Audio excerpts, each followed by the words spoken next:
United States of America versus David Taylor. Good afternoon, Your Honor. Sarah Cohen appearing on behalf of the United States. Good afternoon. Good afternoon, Your Honor. Scott Rosenblum appearing for Pastor David Taylor. Okay, good afternoon. Mr. Taylor, can you please approach and state your name for the record? David Taylor. Okay, thank you. Today is the date set and time for an arraignment and a detention hearing. Let's do the arraignment first. Mr. Taylor, did you get a copy of the indictment? Yes. Okay, you need to speak in the microphone. Yes, Okay. Your Honor. Okay. I do have in front of me an acknowledgement, and it's signed by you and your lawyer. Is that right? Yes, Your Honor. Okay.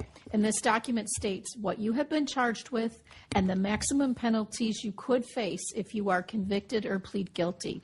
You've been charged in this indictment with count 1, conspiracy to commit forced labor in violation of 18 U.S.C. section 1594.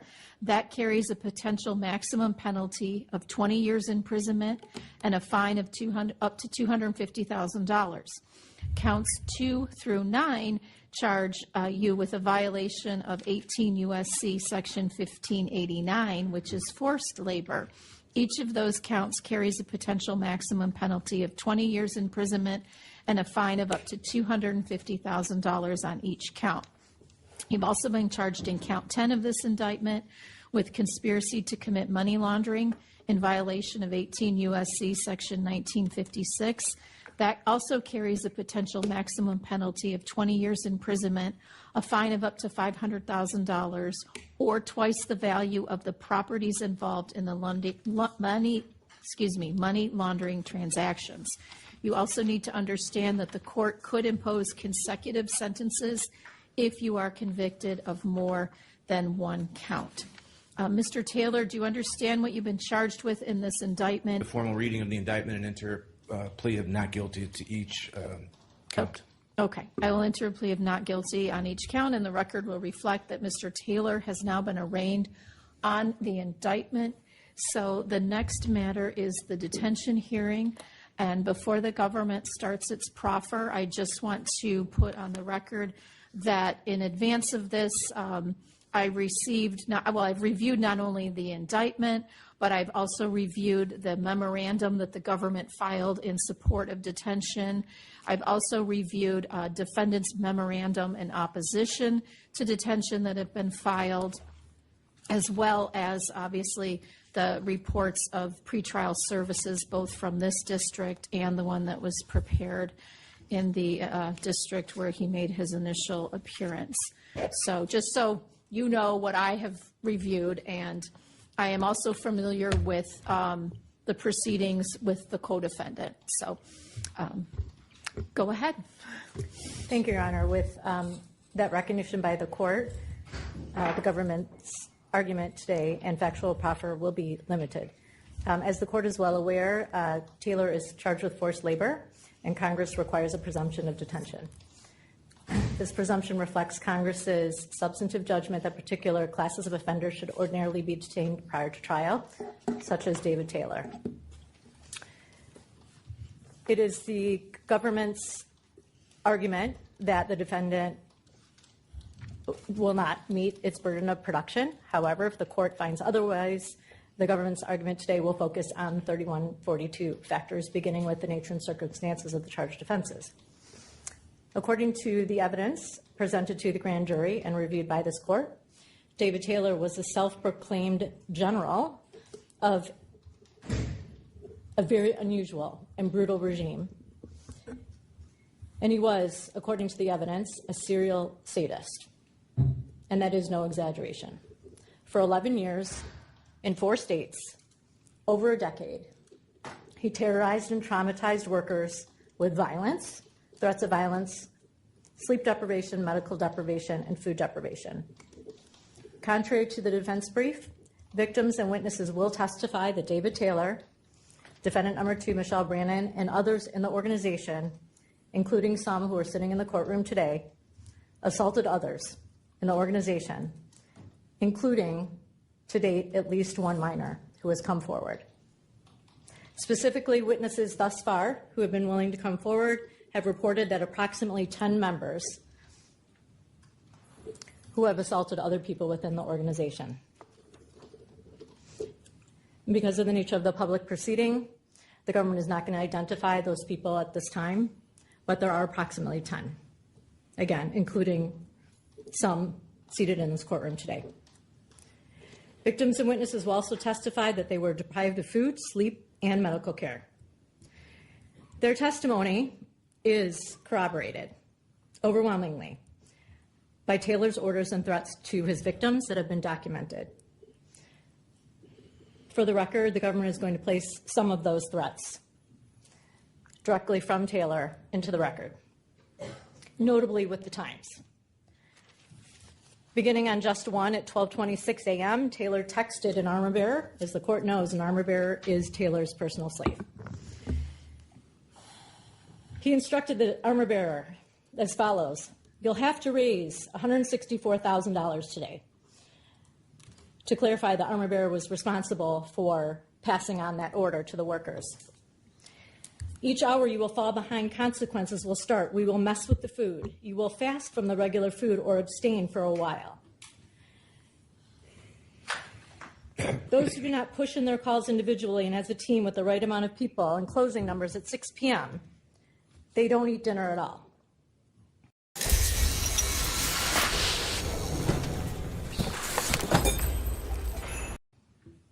"They might get a snack before bed, but not much, and this regiment will go on every day for 21 days until they obey. Take away the food!"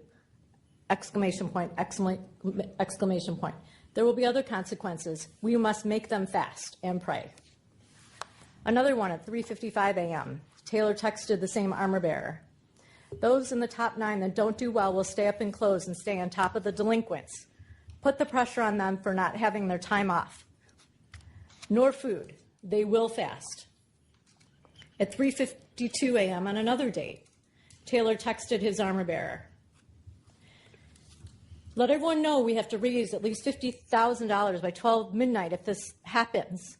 The top 9 and those who did well can rest, but the others who didn't will stay up until 4 a.m. and study notes, and they will wake up at 8 to 9. And if they don't do good the first 5 hours, they will not get lunch." On another date, 7:57 a.m., there is evidence of consequences when people are sleeping and are having a hard time waking up. He texts his armor bearer: "Pour water on everyone's faces that's halfway sleeping and not working. Wake them up now. My next level of judgment tomorrow is that it won't be just 4 a.m. It will be every hour you waste in the day will be added on past 4 a.m. In all capital letters, tell them all to stand now when you throw water on their faces." Later in the text, "You tell them I don't care about them being sick." On another date at 3:23 a.m., Taylor texted to his armor bearer: "I can't be kind to you letting you start later and sleep in. I can't be kind with none of you. You're all working until 4 a.m. Now, I don't care if you're tired. You've crossed the line. You're going to work all night and get up in the morning." In another text, Taylor texted a group of workers: "You're not going to bed tonight until you raise $33,000. And as the court knows, the $33,000 and all the other money that Taylor is insisting being raised is not for the benefit of the community. It is for the benefit of David Taylor and Michelle Brannon. On another date at 1:44 a.m., Taylor texted a group of workers in capital letters, point blank: "If you don't work, you can't eat." On another date, Taylor texted a group of workers, warning to the whole staff in capital letters: "If you don't work and learn closing like we told you, then you won't eat." There are more. They are in the brief, and there are more in evidence. In addition to the threats that are corroborated by victims and witnesses, FBI agents are now investigating even more disturbing evidence in addition to the forced labor. There is evidence now that Taylor coerced some female workers into providing masturbation videos and sexually explicit photographs to Taylor. The female members who have disclosed And there are more in evidence. In addition to the threats that are corroborated by victims and witnesses, FBI agents are now investigating even more disturbing evidence in addition to the forced labor. There is evidence now that Taylor coerced some female workers into providing masturbation videos and sexually explicit photographs to Taylor. The female members who have disclosed this to the government to date explain that Taylor demanded this material, that they were fearful of disobeying him, and they felt they had no choice but to send Taylor what he demanded from them. In addition, minors have come forward to the FBI. They have been recently interviewed. They have corroborated the forced labor scheme, including physical assaults.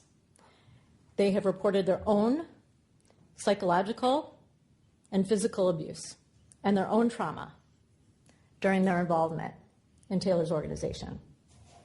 By Mr. Taylor? Yes. Okay. Or instructed by Mr. Taylor.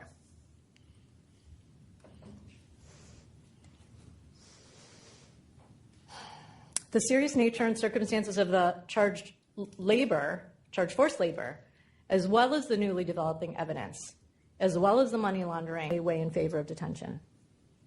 Moving on to the weight of the evidence, the danger Taylor poses is particularly insidious.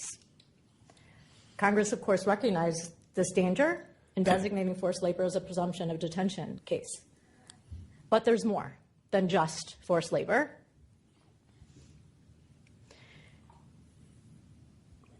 Taylor faces a strong incentive to flee, particularly because of the sentencing guidelines and the statutory maximum penalty.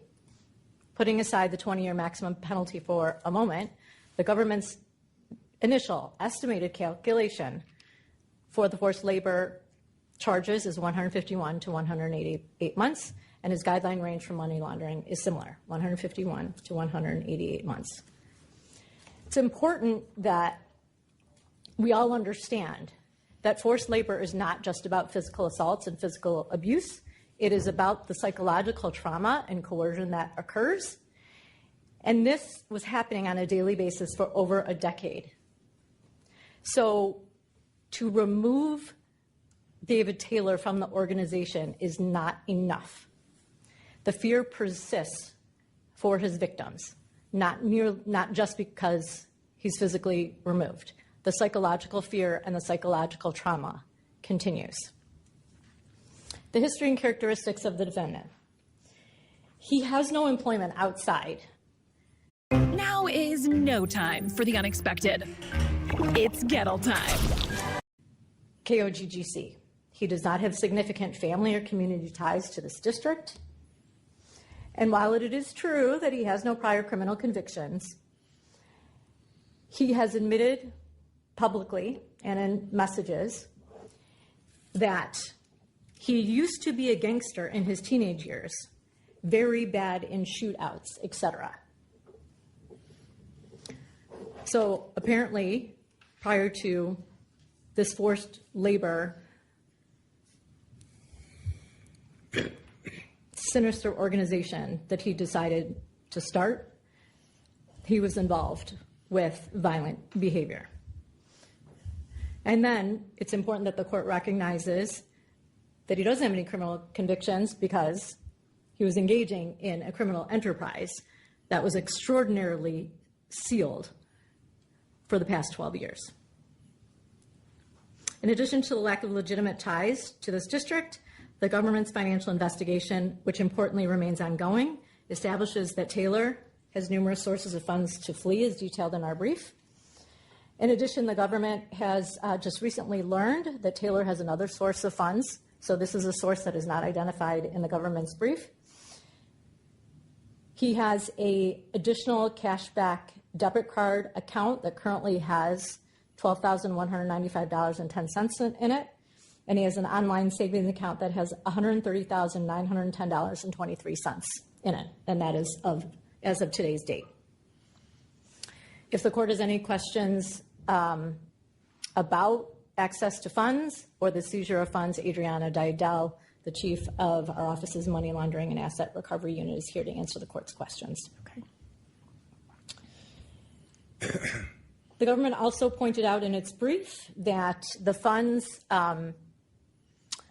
will continue to grow based upon the conduct of people in the courtroom because they are actively soliciting additional funds. And the manner in which they are doing it is quite frightening. For example, in a broadcast recently, members of the organization stated, quote, "We're in a war. We're in a war, and it's time for you to decide if you're a warrior or you're not." Moving on to the nature and seriousness of the danger to any person or the community. In addition to the intimidating forced labor conspiracy that is discussed in great detail in the government's brief, as the government has noted, there's some sexually explicit videos and pictures. His sexual predation alone makes him a danger to the community for several reasons. First, it is very apparent to investigators that Taylor has an excessive need for sexual gratification, and it will not be controlled with bond conditions. Because Taylor collected these sexually explicit materials electronically, this material may be in the possession of current members of the organization or former members, or may be stored by Taylor in unknown locations. Women remain fearful that Taylor or someone at his direction will distribute this very private, explicit, and sensitive material. As detailed in the government's brief, also, during Taylor's meetings and online broadcasts, he uses words like war and battle. He claims he's preparing soldiers. He calls himself a general. And he describes how he's training the end army.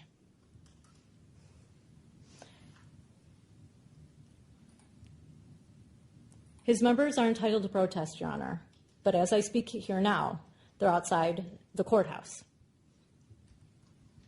And that should be noted.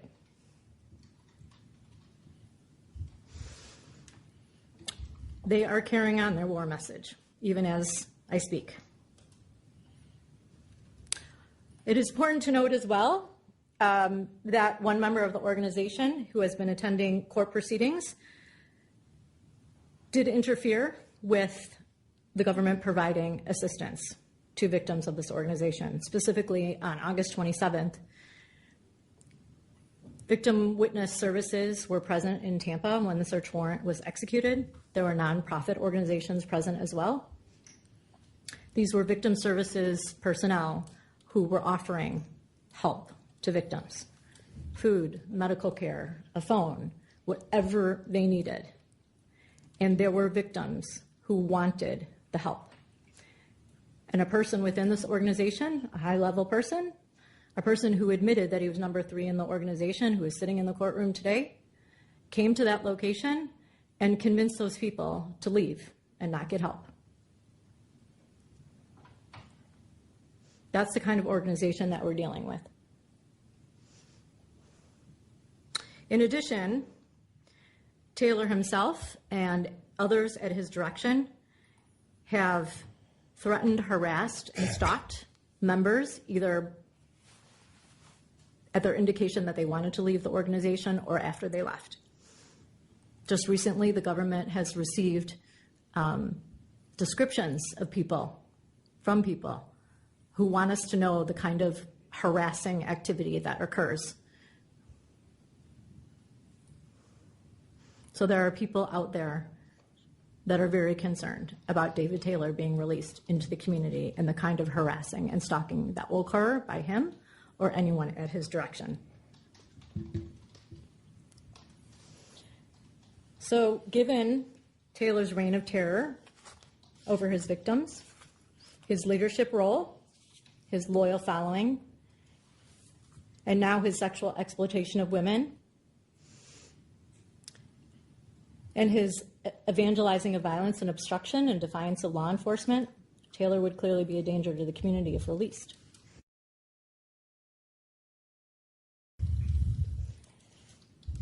Moving on to the recommendation by pretrial services. Pretrial Services recommended bond. So at this time, I'm going to explain why the bond conditions are absolutely and wholly inappropriate. With regard to the bond address, the Ocala House is a formal location of the forced labor. The North Carolina address is where David Taylor was arrested. Contrary to his statements to Pretrial Services in North Carolina, he has been living at that location for approximately 5 years. There's an individual referenced in the Pretrial Services report. I can state his name on the record if the court wishes, but for now, Well, if it's stated in the pretrial services report, I think it's fine. Go ahead. Thank you. Paul Adom, A-D-O-M. Right. Taylor has referred to him as floor manager and stated that he is responsible for driving everyone and keeping order. He runs an organization called Kingdom Restoration for All Nations, which is in Durham, North Carolina. It is directly next to the house where Taylor was arrested. Adom's organization and Taylor's organization have been financially entwined. And I can get into the details if the court wishes, but suffice it to say that there is money going back and forth. And that money has been going back and forth for many years. Adom was in Houston, Texas when the search warrants were executed on August 27th. He was there with his wife. This is one of my favorite little gifts to give. It looks so simple and elegant, and I love how... And they had a room. So they are both members of the organization. Moving on to another individual, Alyssa Billow is also known as Alyssa K. She was interviewed on August 27th. She said that the Edgewick house is Paul's house. And she also stated to law enforcement that that house was used to house male members of the organization when they came to North Carolina. It's also important to note that an apartment nearby that address is leased under defendant number 2's name, and it has been used to house female members when they travel to North Carolina. And specifically, 2 members of the organization were staying at that nearby apartment. Regarding the defendant's son, like defendant 2's son, is a member of the organization. In fact, his son is listed as director in KOGGC documents. So he is a member as well. I referenced Alyssa Billow, also known as Alyssa K, and her statements regarding the address in North Carolina. But with regard to her having contact with KOGGC, she is a member of the organization as well. Specifically, she's been living with Taylor, and she's been instructing his workers in the manner described by the government today and in our brief. She serves Taylor, much like an armor bearer does, but she's female, so I will leave it at that. She also has control over Taylor's personal accounts and assets. Another individual in the courtroom, and also suggested by pretrial services to take care of David Taylor, is his armor bearer. As we describe in our briefing, an armor bearer is Taylor's 24/7 servant. And for the record, 2 other armor bearers are victims in counts 8 and 9 of the indictment. They do whatever Taylor orders them to do. That's their job, and that's what they've been trained to do. And this has included over the years everything, literally everything, including transporting women to have sex with David Taylor and to give the women Plan B contraceptives. Gwen also has knowledge of Taylor's accounts and assets, and he corresponds with other members daily on behalf of Taylor. Notably, as pointed out in the government's brief, but I'll highlight some additional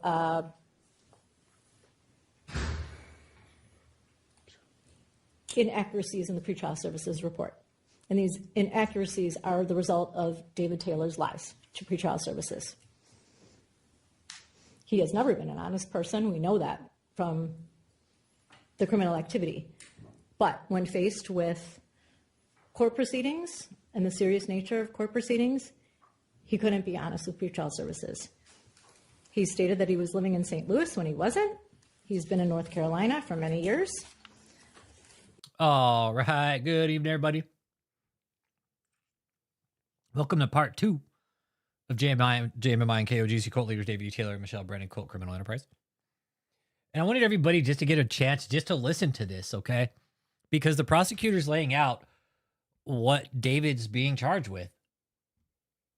We're going to keep listening here for a minute. We're going to talk about some points here. She even says in the beginning, David, this man is a predator. He has no business being out on the street. He absolutely is.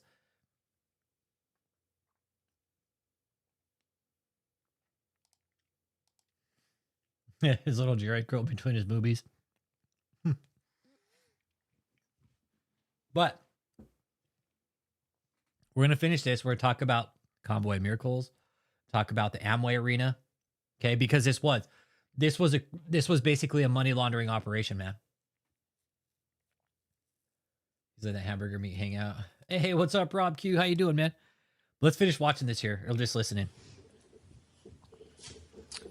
Daniel Gwynn has been Taylor's armor bearer. Not merely. Remember the armor bearer?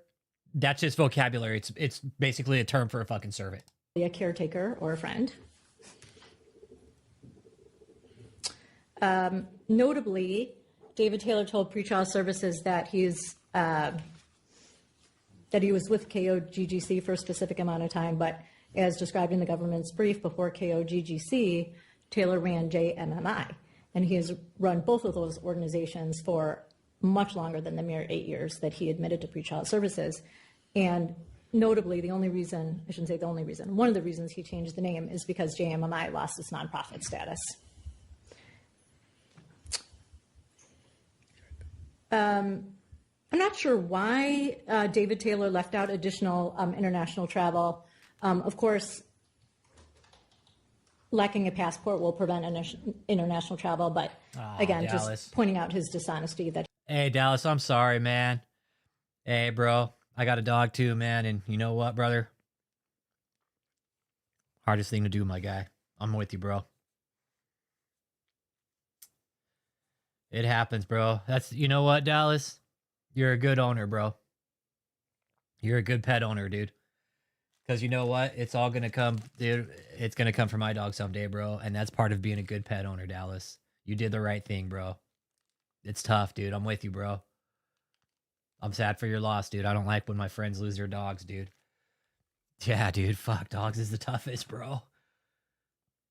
Nah, dude. Dallas, you're a good owner, bro. Let me tell you that, dude. You're a good pet owner, bro.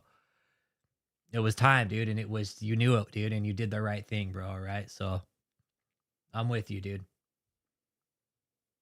Yeah, that's part of it, bro. When you lose your dog, that's part of it. I already have I know Marley's getting old on me, dude. I see it every day. And I know someday he's going to punch out, dude, and it's just going to be his time. And that's just part of the deal, dude. I'm going to have to take him in. Hopefully I don't. I hope when Marley times come, he's here at home with me. He's warm. He's loved. And he knows that we're here with him. But, dude, to be there at the end with your pet, bro, let me tell you something, dude. That's the most noble thing you can do, bro. Yep.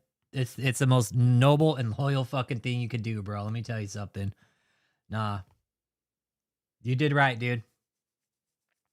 Yeah. Yeah, dude, you did good. You did right by him. Don't even trip, bro. Putting down a dog is the hardest thing, and I get it. Nothing I can tell you is going to bring your dog back. And I love you for it, bro. It's all right, dude. That's what you do. That's what you have to do, bro, because that's how you know.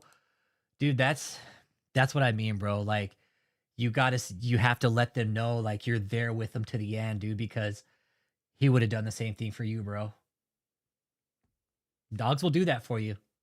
Dogs are loyal to the fucking end, dude. And that's like, if you're a dog owner, like, just be loyal to them to the end, man.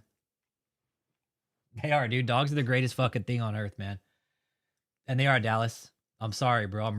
Dude, I'm really sad for you, dude. I'll love my dogs for you tonight, dude. All right, like I am. I'm sad for you, dude. Like, yeah, dude. I don't want anybody to have to put their dog down. Breaks my heart, dude. Yeah, dude. They're like our overseers, dude. They're like our watchers, man. I swear to God. Even people like Michelle and David and people that don't have a sense of morals or empathy will never own a fucking dog because they'll never know what it's like to receive the love of a dog, man. It is. It's hard to watch them be in pain, Dallas. I'm with you, bro. It's hard to watch them be in pain, bro, and I'm with you. It's all right, dude. You're going to make it through, dude. And you know what, bro? When the right time comes, another dog is going to present itself to you, dude. Let me tell you that. And it's going to be the best thing ever. And you're going to know, like, oh, this was the right time. So we're with you, bro. We're with you, dude. Sorry, man. What kind of dog was it? What kind of dog was it? Dude, and I found this fucking channel. It's fucking funny. I think I'll have to let me go back and see if I can find the history videos. I'll play a couple. He does not admit to all of his international travel. And of course, his financial disclosure is far from accurate based upon the sources of funds to flee that's highlighted in the government's brief, and notably the additional money that the government was notified of today. David Taylor told pretrial services that he merely had one personal checking account with a very minimal amount of money in it. But as described in the government's brief and today, David Taylor has access to a wide range of different funds. And as in any complicated and purposeful hiding of assets, there will be additional sources that the government has not yet located. And again, Adriana Didal can discuss that with the court if the court wishes. And the last thing to note for the record, as I'm sure this court is aware, is that although defendant number 2 is... Hey, Dallas. Hey, bro, here's for your dog today, dude. Here's for your dog today, brother. I found this channel. It's fucking funny. If you're a dog lover, you got it. It's called the Official Dog Pack Channel. This shit is fucking funny. I've been laughing my ass off at it for fucking a couple weeks now. I just found it. And it's this channel. It's all AI, of course, right? But it's dubbed over. Subaru. It's fucking funny. Watch. Here you go, Dallas. You ever wonder why we lose our minds when they walk through that door? Like every single time, man. Because every time they walk out, it feels like the end of the world. Yeah. And every time they come back, it feels like it starts again. Yeah. When they leave, it's quiet. You try to nap, pretend you're fine. Right. But your chest feels heavy. Right. Like, what if they don't come back this time? And then you hear it, oh, the key, the steps, that sound, man, it hits harder than a bag of treats. That's when everything changes. The whole world smells like home again. Your heart starts racing. And suddenly you're not alone anymore. I swear, I don't even think. My body just, boom, launches at them like I got jet boosters in my paws. People think it's excitement, but it's not just that. It's relief. It's love. It's, you came back. You didn't just walk in the door. You saved the day. Again. So next time we jump and spin and won't calm down, don't brush it off. That's not crazy. That's love trying to catch its breath. Every time you come home, to us, it's the best day ever. Oh, man. Yeah, this shit was fucking funny, dude. You're really leaving? So you curl up by the door, not to block it, just so you don't miss the sound of it opening again. When they go, everything gets quieter. Food doesn't taste right. The house feels bigger, colder. Sometimes you steal a sock or lay on their shirt, not to be bad. You just need something that smells like love. Because we don't understand a few days. We only understand gone. But we still wag. We still hope. Because no matter how long they're gone, we never stop believing they'll come back. Yeah. Hey, Dallas. Hey, bro. Here's a good channel, bro. Bring you some smiles, dude. Yeah, it'll help you, dude. That's good, dude. That's good that you volunteer, man. Is on bond. Her condition imposed by Judge Berg was that she have absolutely no contact with any individuals, former or current, in the organization, and none of the funds can support her manner of living in any way. Oh, Chris, Dallas had to put his dog down today, dude. Yeah. Dallas had to put his dog down. And I was just showing him some videos here real quick just to kind of pump his spirits up, dude, because he's super bummed. He was super bummed about it. So, yeah. But we're talking about, David, we'll get on to here in a minute. We're going to talk about the criminal enterprise, man. How complex it was. Like, the one thing I wanted to talk about, the ice sculptures. Damn lobster. You guys in that damn lobster video. Fuck. You guys in that damn lobster video. Yeah. So, cheers to Dallas, man. Sorry for your loss today, brother. Yeah. Little bummed for him. I'm sad for him, bro. Nah, but you cry for your dog, dude. Nah, it's all right, bro. I know Apostle Chris comes, the heezy. He's in the ginger hazy. So that the recommendation of pretrial services in this case doesn't even match defendant number 2's bond conditions. Of course, it is the government's position, as discussed in the brief and today, that absolutely no condition of bond is appropriate in this case, and the defendant should be detained. Thank you. Counsel. Thank you. May it please the court, Your Honor. I'm trying to... Conditions are a combination of conditions that will satisfy this court that he's not a threat to leave, that he'll be here to defend himself, and he's not a danger to himself or to anyone else. I think if she would have let him out, he absolutely would have fled. I showed David what real tears look like. Yeah. Yeah, dude. And for something that was like, couldn't speak for itself, right? Right, Dallas? That's the difference between us, right? Like, with you, bro. Thank you, Your Honor. Thank you. Does the government have any rebuttal? And I'm particularly interested in, if he were to be released on bond, Semper where would he go? Motherfucking Marines in the house. Would you be comfortable with any place that he might be going? Everybody put your goddamn hands together for Michael motherfucking Parisi. Our local motherfucking Marine. Michael Parisi and the motherfucking Heezy. Where's Uncle Jake at? Then we can open the ship store. Uncle Jake. Summon Uncle Jake. Uncle Jake. Kim Chamberlain's here. We can open the store too. Now we got the Marines in here. Anybody for some fruit stripes gum? Just hide your red crowns, everybody, okay? Michael Parisi will eat every fucking single one of them. You're going to put your red crowns down, and you're going to be like, where the fuck did all my red crowns go? Then you'll see Michael Parisi. You'll just see a crumb of fucking red wax trails going out the door. I know I should get the fucking Marine song, right? I should get the Marines, the Navy, the Army, and then the Air Force. That way when everybody comes in. I should, right? Get like every song, right? For every vet.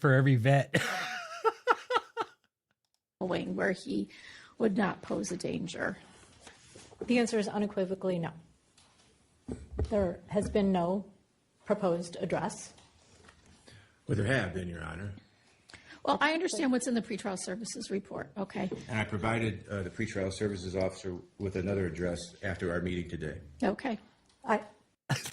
Look how the judge here, she's like, okay. Maureen, we're going to talk about this whole criminal enterprise again. And we got way off track last night. I'd like to stay on track tonight if we can. But whatever happens, happens. But anyways. Hey, Soups, how you doing? Oh, you was a paratrooper, Dave Rich? What? Whoa. Wait a second here. You were a paratrooper too? I didn't know that. You're going to get out as a moderator. Yeah. You're a British paratroop, dude? Fuck yeah. Paratroops in the house. So we're going to talk more about the criminal enterprise and how complex it was, what's left of it, what scams he was pitching as part of this criminal enterprise as the money grind. Because not only was he grinding money on the phones, right? David was also grinding money on these so-called miracle crusades, the convoy of miracles. These were all money grinds. These are all money grinds for David. And Soups, this is the thing. Like, there was multiple sources of money coming in from David to David all at one time. He had the phones. He had people probably given for the Convoy of Miracles, the Arena Crusades. But David never really signified or classified where the money was going. Saying, hey, okay, the money's going here. This is how much we spent. This is where this money went. This is how much we spent. As far as I know, all David ever did was keep records of how much money was made, never how much was spent, because he didn't give a fuck about that part. He's like, hey, as long as we're making the money, okay, I don't care. I just want to make it, okay? Then fucking spend it. We don't need to keep track of any money. If I had been allowed to finish my sentence, the sentence was going to be, there's been no proposed address in this district where David Taylor will live alone. And even if that was proposed, he has no money outside of the organization to fund that house. And because of all the reasons in the government's brief and the argument today. Yeah, that's a big one too. The EBT fraud, the COVID fraud, right? The PPP loans. David's such a greedy fucking cocksucker that he took a $30,000 loan when he made $11 million during COVID. He's like, hey, I have $11 million, but I need $30,000 more. Fuck no, he didn't file profits and loss statements. The gold bars that they found, he never fucking filed that as a profit. Nope, they never did any of that. That's why they got so caught up. Is because of the profits and loss statements. They never did that shit. They weren't running had they had a proper accountant, the accountant would have said, no, you can't do this. Same with Catherine Crick, everybody. Why do you think some of these fuckheads don't have accountants? Because the accountants would be telling them, you can't fucking do this, and these people don't want to be told what to do. Bottom line, the reason David didn't have a fucking tax accountant, because the tax accountant would have been like, you're out of your fucking mind. You don't have the money to do it. Don't do it. Are we wrong here in assuming that, or are we right?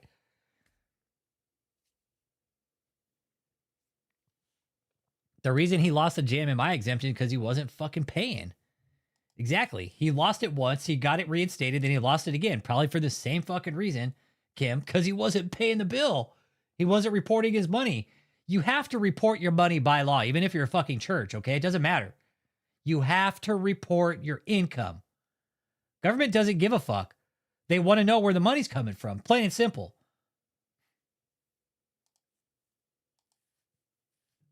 Yeah, same with Catherine Crick. She's using fucking H&R Block. Catherine Crick's using H&R Block like a dumb shit. It screams money laundering.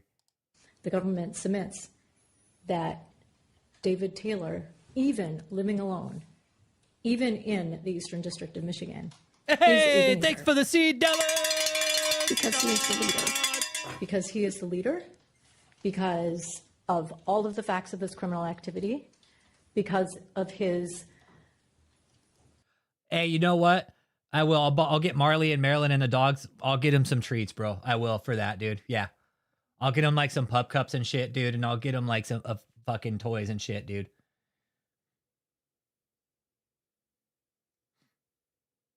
So yeah, I'll make sure I get them treats, bro. Yeah. I'll make sure I get them treats for sure. But did have to file taxes. Yeah, Catherine's filing an H&R Block.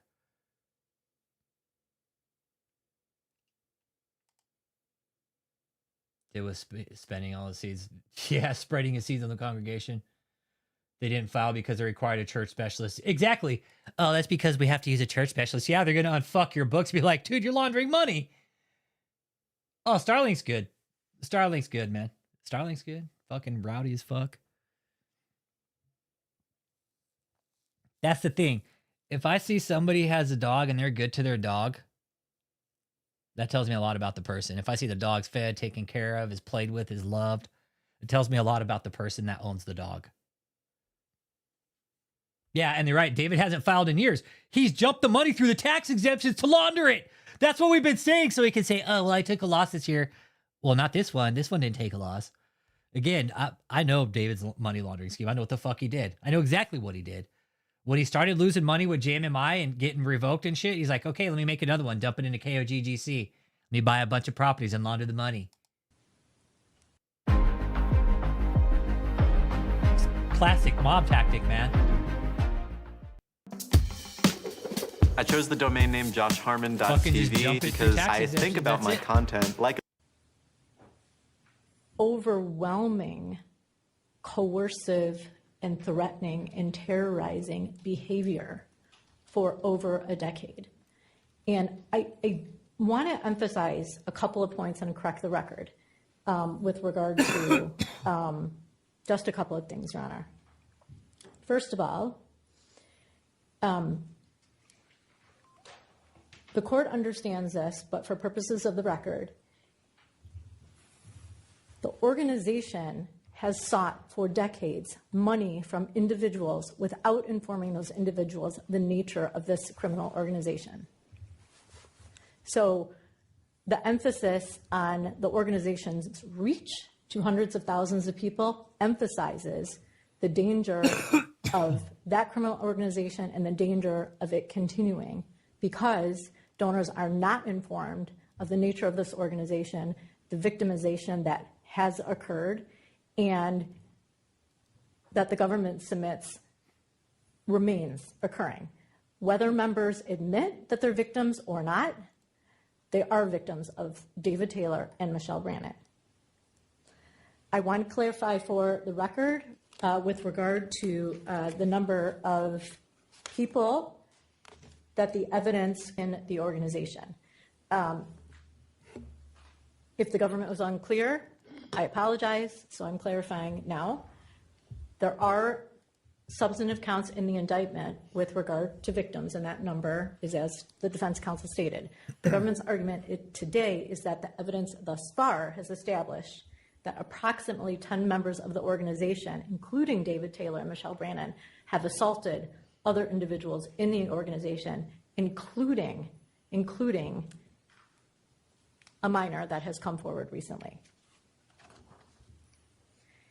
With regard to the sexual material that the government is uncovering, the government will make it perfectly clear that the government is not infringing upon an adult's desire and acts in furtherance of that desire that is consensual and between consensual adults. The danger here is that, one, the defendant was coercing the individuals and, in fact, grooming individuals to either subject themselves to this or to eventually succumb to David Taylor's coercion and needs for this kind of information. And the evidence is also suggesting at this time, and I've told defense counsel it's an ongoing investigation, is suggesting that the women who are providing these videos to David Taylor at his demand are providing it as part of their forced labor, just as they were forced to make calls, just as they were forced to raise money. David Taylor required that they provide sexual material to him. So it was part of their forced labor. And the government is not going to put a number on it today. And I've told defense counsel that's an ongoing investigation. But in light of that, I think at this time, let me tell you something. I think by this time, they already knew how many fucking pictures were on there, but they didn't want to say in open court yet. I think by this time, they're like, that's an ongoing investigation, and I don't want to put a number on it yet. That's still an ongoing investigation. But 40,000 fucking photos? I was talking with Matt Moore about that just before we had a live stream. And I was all, Matt, that shows a clear compulsion. He's all, fuck yeah, it does. Hell yeah. That's a clear sign of a compulsive man, of somebody with a compulsion of sexual gratification.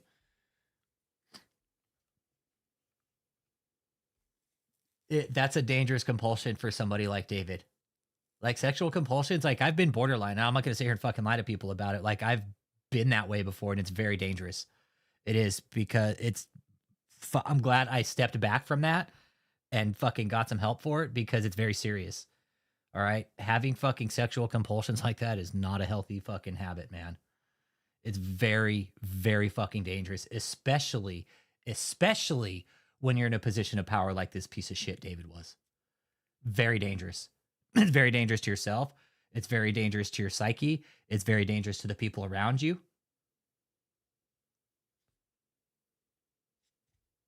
David is a dangerous man, and the magistrate putting him in detention, she was dead fucking right to do it. He is a dangerous man, and he needs to be locked up. And I'm glad the magistrate put him away. Okay, now this criminal enterprise that David was running, it goes a lot longer than 2013, okay? But that's where they're going back to, it looks like. 2013, they're going to go 2013 forward, so 12 years. I do too, Chris Com. I sleep so fucking good knowing he's locked up. I do. I sleep so well knowing that he's locked up that he can't abuse anybody. Even though his cult is still out there making money, they're being watched still. Yeah, amen. Hallelujah. And cult members, you guys need to get out, because let me tell you something. When the convictions are handed down, okay, and all you survive, and all the members that are still there, okay, you guys just listen just for a second, okay? Because this is the only way I know we could ever get to you. Get out. There's help for you. All you got to do is ask for it, okay? And you don't have to tell anybody shit if you don't want to, all right? If you're just ready to get the fuck out, the help is there. You'll get a free ride out, okay? Nobody's going to ask you anything. You just got to talk to the right people, and they will help you. There are advocates out there that are willing to help you without questioning your thought process, okay? So if you guys need help, it is there. You just got to ask for it. And nobody, like I said, nobody from this community or any of the government community is going to give you a hard time. You guys think they are, but it's not going to happen, because that's not what they're about. It is not conducive to helping the process further down the road. These people are willing and ready to help you and not ask questions. They're ready to listen when you want to talk, that's for sure. These people, yeah, there's people in here from the cult that are survivors that are getting the help right now. And you guys think this is all a joke, and it's not.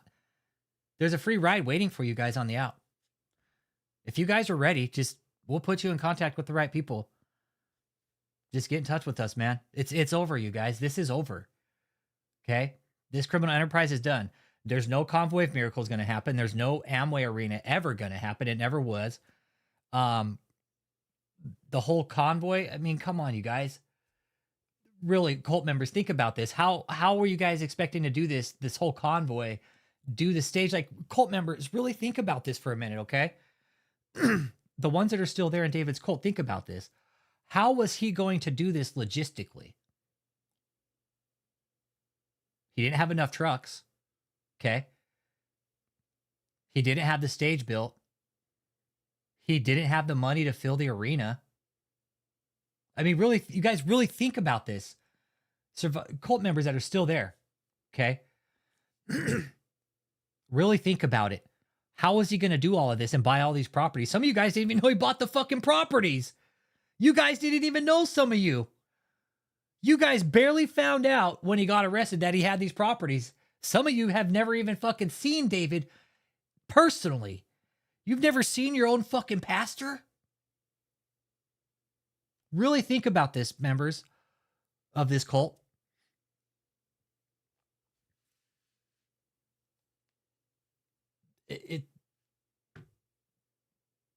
His cult believed it is, yeah, exactly. You're right. The ones that are still there think he's God, basically.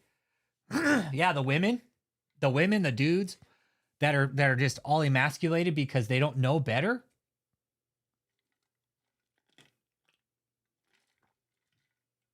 Yeah, he needed mansions for the students so he could house them, but he was buying mansions in exclusive areas that you can't house places like that. You can't do that. yeah, maybe that's just a common thing. They're not used to seeing him around. So they're like, fuck, we never saw him anyway. So what's it matter? But this is a pastor of your church. You guys should have access to him. Okay. That ongoing investigation, in light of the material that we have uncovered, and in light of the messages that David Taylor has sent to these women that we are now reading, he is unquestionably a danger to the community and specifically to the women that he coerced into sending this material to him. So for all of those reasons and the reasons cited in the brief, the government submits to this court that David Taylor unquestionably is a danger to the community and a risk of flight. All right, so that was the government's initial presentation to the court saying, Your Honor, this is why we think he needs to stay in jail. Okay? Here's the reason. This is why. Here's what we have so far. And I love playing this one. It's just your job. This one was music to our ears, I think. When the magistrate like said, "No, my turn. You let me talk now."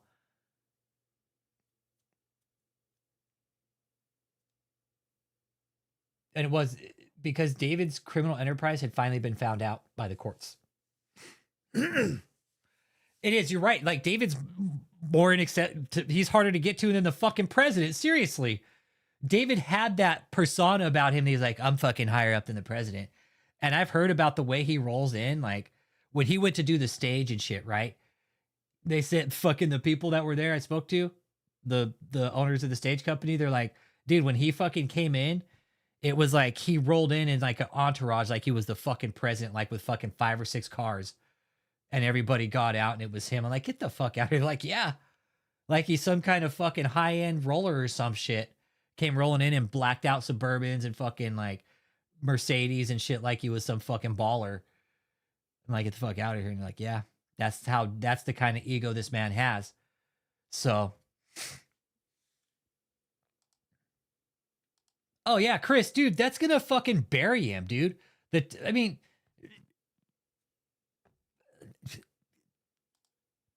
Calling case 2520560, United States of America versus David Taylor. Sarah Cohen, on behalf of the United States. Thank you. Just put your appearance again. Chris, dead ass fucking serious. That's not a lie, bro. That was the movie prop lawyer. I believe I have that email still too. Yeah. It was the movie prop rental lawyer that told me that, Chris. Yep. That he rolls around like a fucking entourage. Yeah. Yep.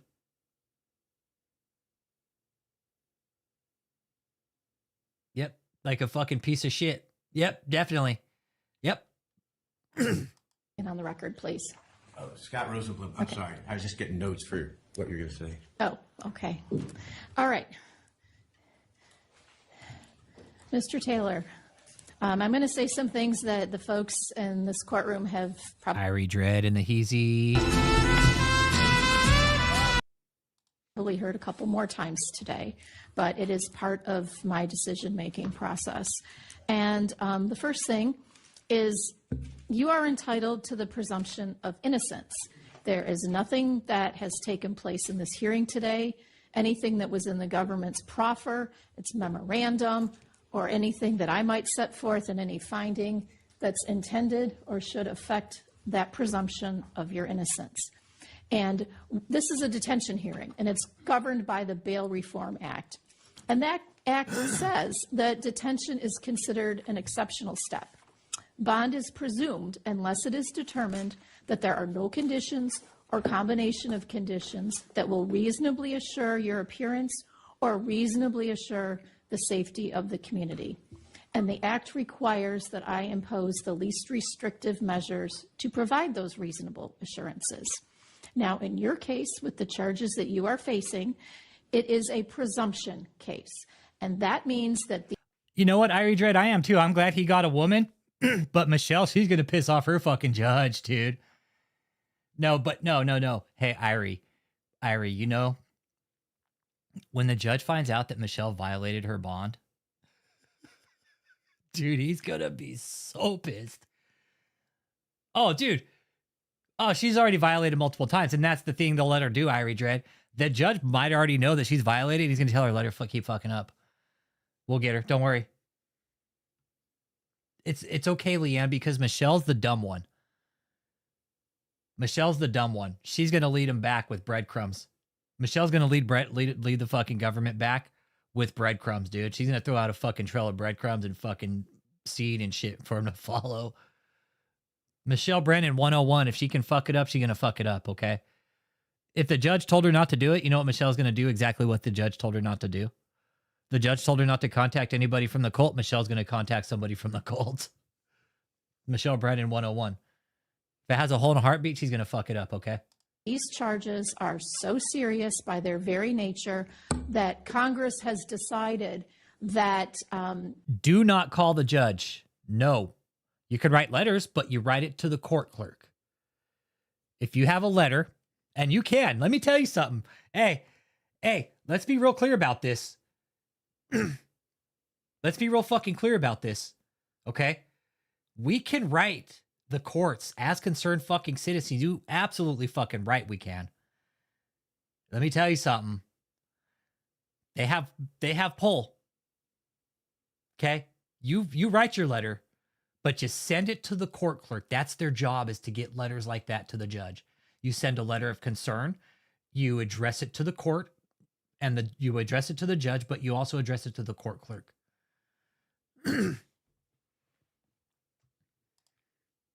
She's out on bond awaiting trial, but she's going to go to prison because here's the thing. You guys, this is a criminal. You guys ready? Hey, let me show you. Just give me a second. All right. Play that. it is presumed you don't get bond. But as your lawyer said, that presumption can be overcome. And I understand the government has a belief that they haven't overcome the presumption, but you just need some evidence to overcome it. You don't have a criminal history, and you have ties to varying communities. So I'm going to assume that you have overcome the presumption of detention. But then I have to look to the 3142G factors. They were all talked about here today in some way, shape, or another, and they're in the government's brief, and they're talked about in the brief that was filed by your lawyer. The first is the nature and circumstances of the offense. It's laid out in the indictment. It's very serious. These allegations are horrific. I understand that this is ostensibly a church, but from where the court sees it, it has serious questions. If churches that I know don't operate in this manner, and this is a presumption case, and so this factor, the nature and circumstances of the offense, and I understand you have what you have telling me a formidable defense to what is laid out in the indictment and the nature and circumstances. But what I'm looking at, it's yeah. You could write the judge. You can write the judge, Jeff or Steve. Absolutely. Yeah, you absolutely can write a fucking nice letter of concern as a citizen. Absolutely, because you know who's paying that judge? You are. We are. Our tax money's paying that judge. You have every fucking right to write the court. You goddamn right. You fucking ain't right. You write the court. And you could even probably like CC it to like say the prosecutors, right? It's like say this one, Lindsay Roberson, because she just got added to the case, who was a human trafficking specialist. This is why, you guys, when we said there was human trafficking involved, we did our background work. We knew this was going to come up. All the elements were fucking fully in play. And I'm sure once the survivors came forward, they're like, oh yeah, we clearly got human trafficking here. Fuck. Human trafficking doesn't have to take place outside the United States. It can happen within our own borders, you guys. It doesn't have to take place fucking internationally. It can happen right here domestically. It can happen with our own citizens like it happened with this cult. You can human traffic for the benefit of a financial operation like Fuckhead was here. And that's what we figured out. That's why David hated us so much. Because we figured out how his fucking cluster fuckery was working. And he's like, somebody smarter than me figured this out. And we did. That's what happened. We figured out his bullshit. Now we have a human trafficking specialist on this case. The government is just slowly fucking laying out their hand. Okay, bam. Here we have financial fraud. Bam. Here we have fucking forced labor. Bam. Oh shit. Here we have human trafficking. Bam. They're slowly fucking laying their cards out on the table. Here you go. Bam. Bam. Bam. The jury will decide. They're right, Oren. But typically when you have kids involved in occult and human trafficking and those words, all vocabulary tied in together, the deal's done. Yes, there is a hospital. There's a ward at a prison. Yes.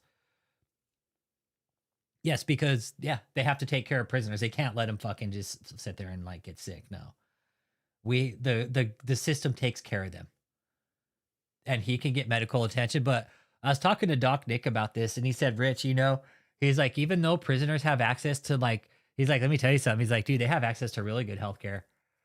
And he was like, they can go in any time, get their levels checked, fucking everything. And he's like, most don't.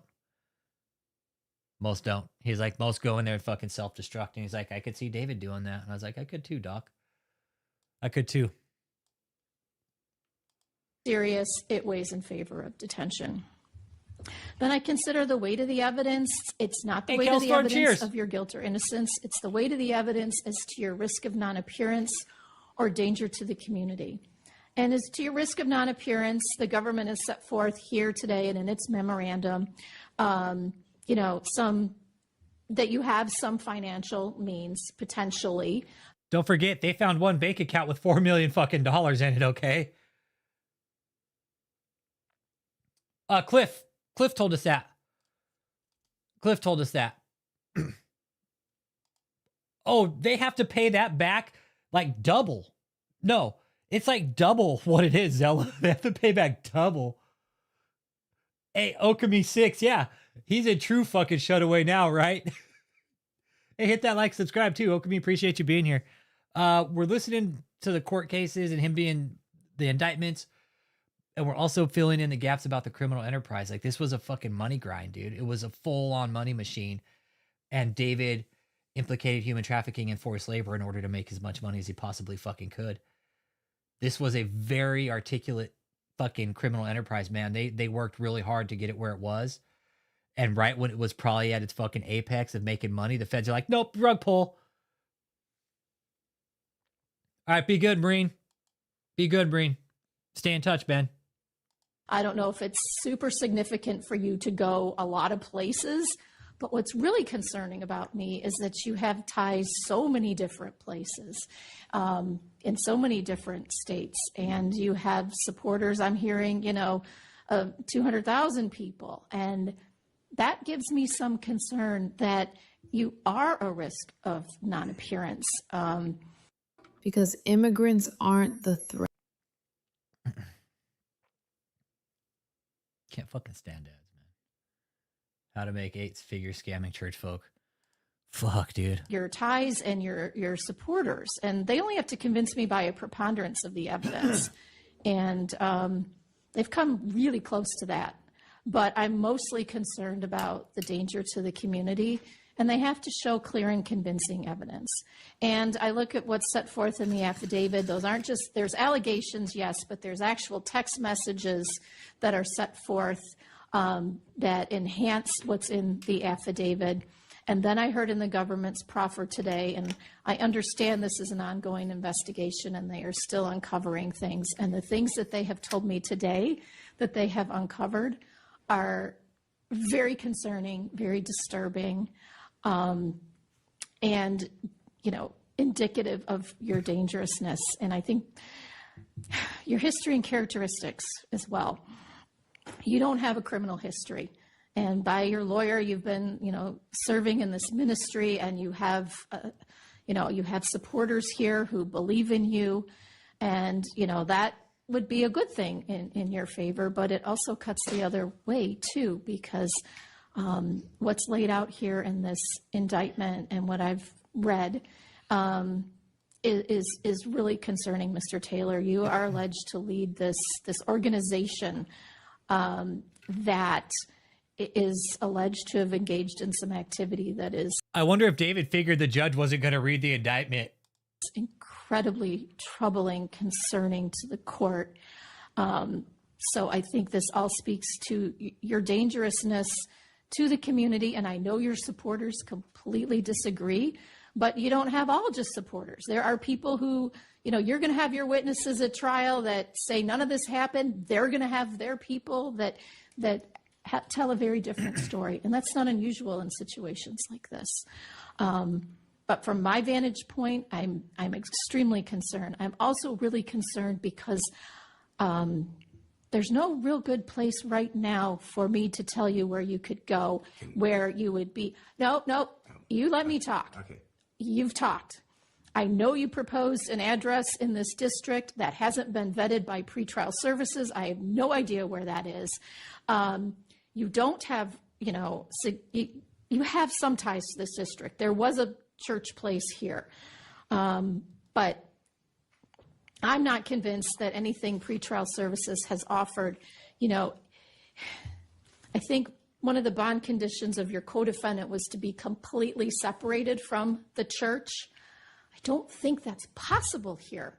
I don't think there's any bond condition where you're proposing to live in North Carolina. That's still part of this whole organization. That's still part of it. And your supporters, if I understand what the government's saying in their investigation, part of that is to protect Mr. Taylor. And I don't know how the extent that protection might go, but Mr. Taylor, I think the only way I can keep the community safe and, to separate you from this organization, that's the only bond condition I could think, that would, I could possibly consider. I don't know how to do it at this point. And bond requires trust. And, you say there's some discrepancies in the pretrial services report. But for me, I could see that you weren't completely forthcoming with the pretrial services officer. And I have a problem with that. That's your opportunity. And it doesn't appear that you were fully transparent. These allegations, what the government said in its proffer, I understand that the co-defendant, that individual did get bond, but I think these supporters heard, earlier in the case before this, I look at the cases individually, and your particular role, these particular allegations, what the government has said in its proffer, I do not believe, and I understand that we've got 2 pretrial services report that recommended bond with conditions, but from my vantage point, I do not believe that any of those conditions. Chris, calm. David lie? Come on, bro. When does Apostle doesn't lie, okay? The Apostle doesn't fucking lie, okay? Where the fuck have you been, Chris Com? Did you not get the fucking memo that the Apostle doesn't lie? He never fucking lies. Are sufficient to really assure your appearance and assure the safety of the community. And I know this ruling will come as a great disappointment to all of you who are sitting there, who are supportive of this. But that's my decision. And I'm going to enter an order that keeps you in custody pending the resolution of your case. You do have a right to appeal. I fully expect that you will. No matter what my decision was today, somebody was going to appeal. And to that end, I have been informed that Judge Berg has Tuesday, October 21st at 9 o'clock available should there be an appeal that needs to be heard. We'll take that date. So we'll take that date. Be get my throat pushed in by some fucking jail cock. Well, you'll have to take it up with them. But, right. Your lawyer did a good job on your behalf. I just happened to disagree with him on the arguments that he made. And I agree with the government on this one, that detention is warranted. I have nothing further. Thank you. Done just like that, dude. Oh, fuck yeah. David is a sex addict, yes. Right now, let's just, let's see here. Let's just put the deposition on the background and we'll have a chat here. Ministry. All right. Yes, Leanne, absolutely. David is missing these women because he was a full-blown fucking sex addict. We were talking about that earlier. Absolutely. David is missing these women. You fucking ain't right. He's missing women. Because David, even like the prosecutor said, David is a compulsive sex addict. He needs sex. He has to have it for whatever fucking reason. And I'm trying to put this all together. Was it like, I don't know. I don't know. But to collect that many fucking pictures, 40,000. I've heard people in the chat say I fucking was in jail with people who had fucking hundreds of thousands. And to me, 40, I've never heard that before. I knew David was a fucking degenerate, but never to that extent. Again, I was talking with Matt Moore about this, and he's a fucking pastor. And I've spent time with Matt. Matt's my fucking family, dude. This is a compulsion. This is a dangerous fucking compulsion for a man in his status, or his fucking, what was his status, right? But for somebody using his title in his position, very dangerous. Oh, yeah, going cold turkey. Yes. Yes. Exactly. Everything in life that David had, cold fucking turkey. Women, food, money, control, power. Gone like that. Woo.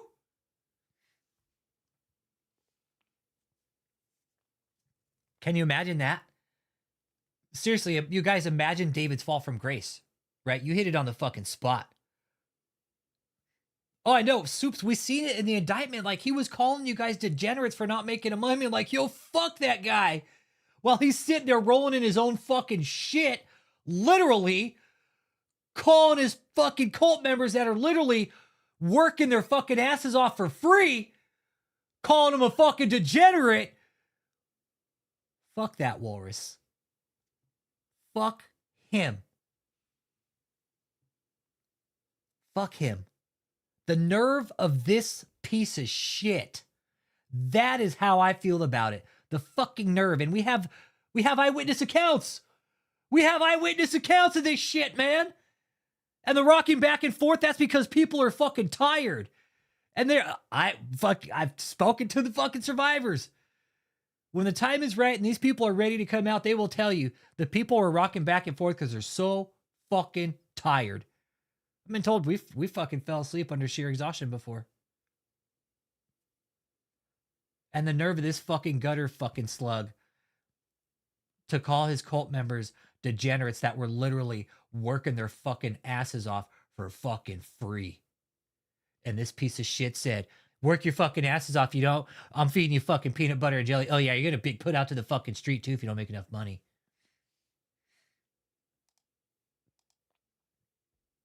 You guys had to stand at attention? Yo, fuck that. I did that shit in the military.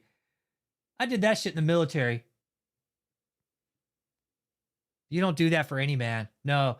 Unless you're in the military and you got rank standing over you, that's the only fucking time, okay?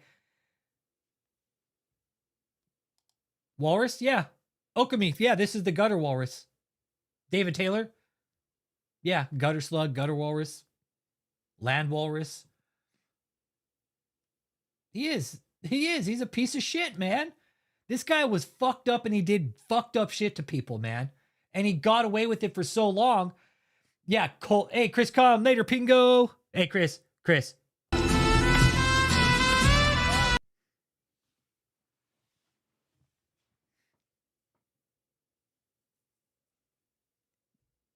David's right where he should be.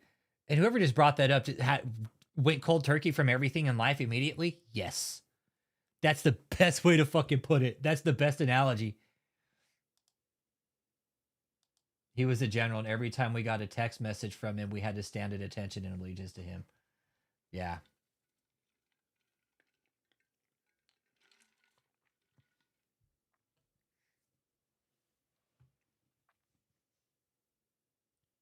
Well, that's why we're here, Soups. We're here to listen and just really help you guys process this, because we were fucking pissed at what he was doing.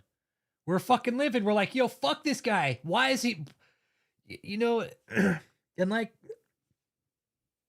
our therapist said, our group therapist, Dawn, like, she said in real life, like, this would have had real consequences. right? But David was protected by this piece of paper, a church, and a position and a title that he took pride on that nobody would touch him. Well, David was wrong about that. He ended up being really wrong about all that. And I was talking to Cliff about that. He's all rich. That was one thing David prided on. Oh, that's what we're here for, Soups. We wanted to do what David wasn't, which was telling everybody what was actually happening.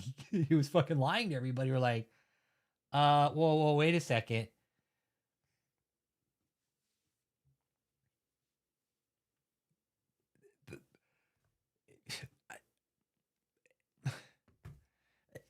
I don't even know how to fucking explain like the whole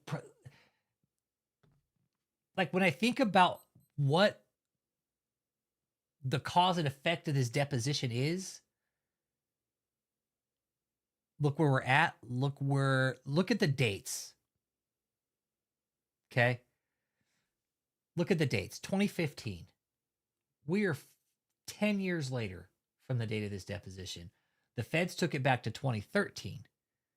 Okay, so since 2013, the feds have been on this, all right? They're going to take it back 12 years from the date of the bust, and probably even more, since the fucking cult wants to do dumb shit and just keep doing dirty shit with the money, okay? But look at the dates, you guys. Look at how long this has been going on. This was going on prior to this. Prior to this. Dude, he had multiple fucking chances to straighten up and he did it. Exactly, Leanne. He had so many fucking chances. He could have straightened up like that. And he should have kept the fucking name JMMI. He should have kept the fucking name. Dumbest fucking thing was to start changing names and dumping the money. That is a clear... The feds are all, hey, that's a fucking clear sign of money laundered here.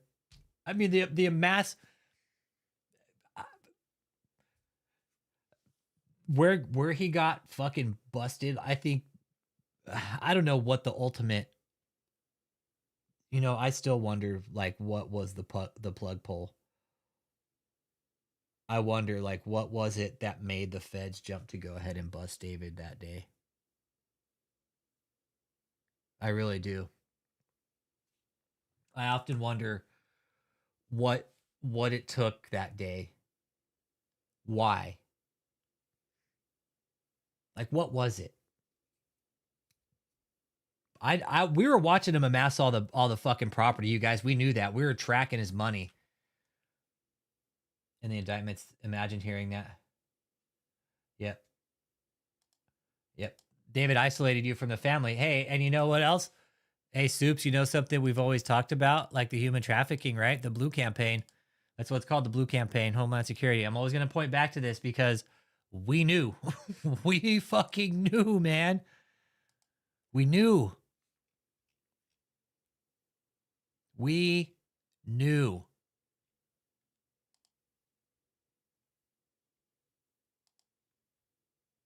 We knew.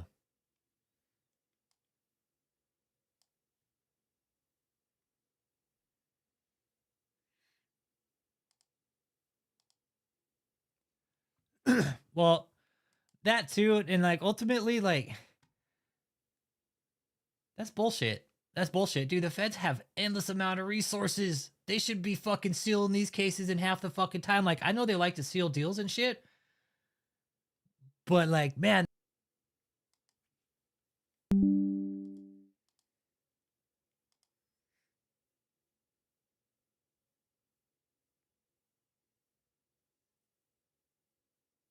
She was like, I'm going to take David with me. I don't know. That's a good one, Zella. See, and I'm still kind of wondering what it was. We'll never fucking know. I'll go to the grave wondering, like, what the fuck why did the feds finally bust David?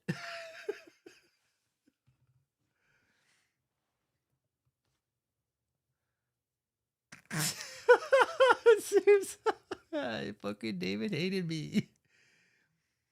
David hated me. David would probably been like, fuck, I wish I could get this guy in my cult. He'd be fucking priceless.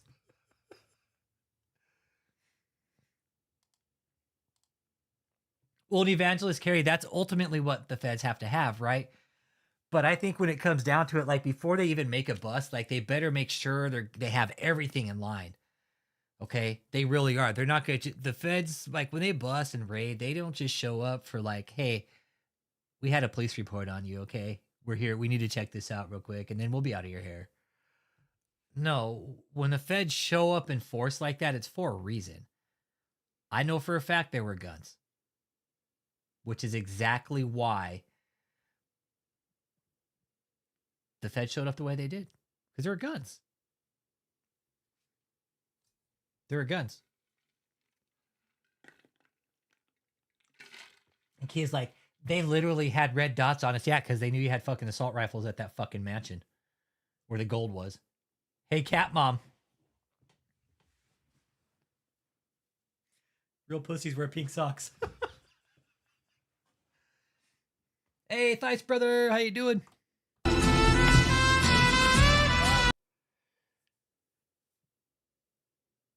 Yeah, see, I don't know what it could have been. See, I'm thinking maybe they were getting ready to run. I think maybe him and Michelle were getting ready to dip out.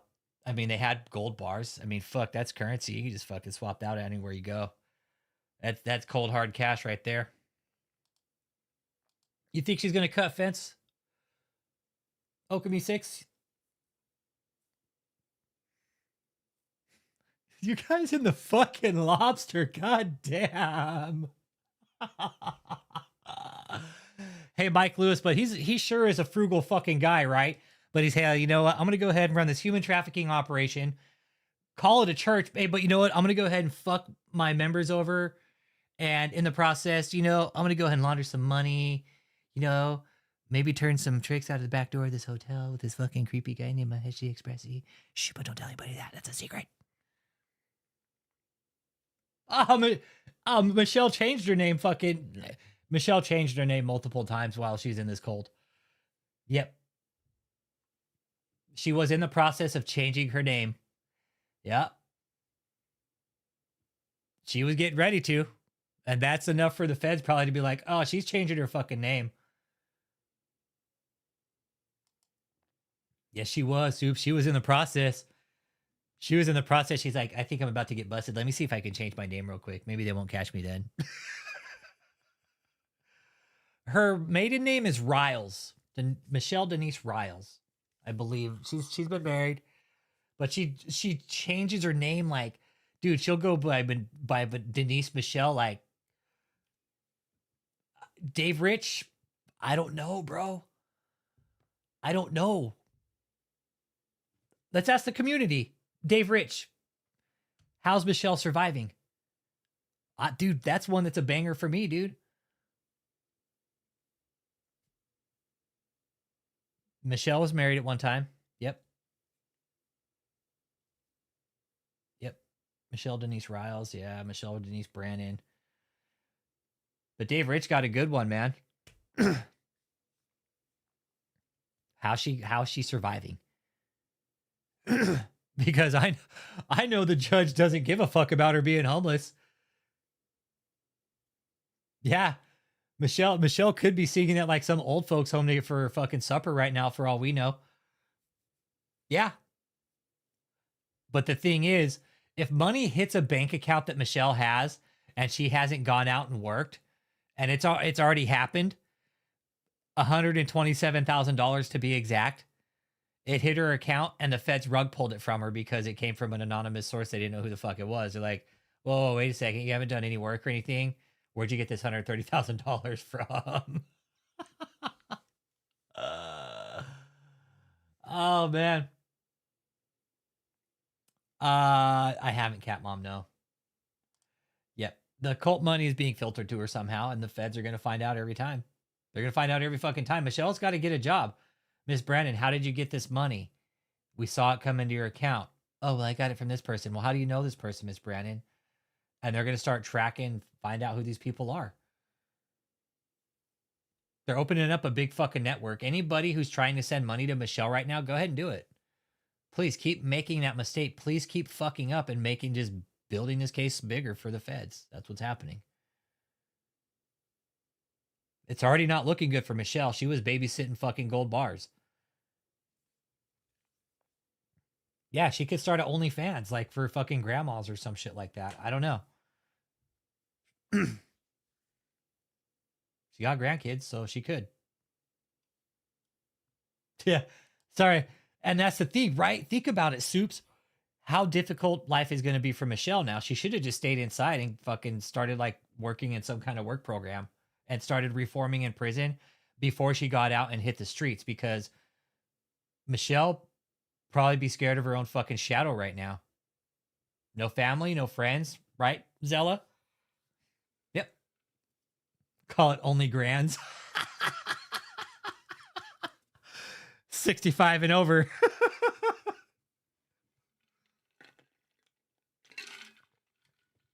Well, Michelle's like in her, what? Michelle's like, she'll be about 60 soon. So do 60 and over. That way Michelle qualifies for only grands.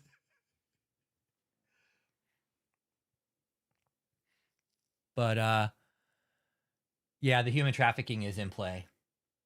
They're going to bring this up. Lindsay, I mean, this is really big. Like, this Lindsay Robertson chick that just got applied to the case, all right? Added, applied. It's not going to go good for either David or Michelle, because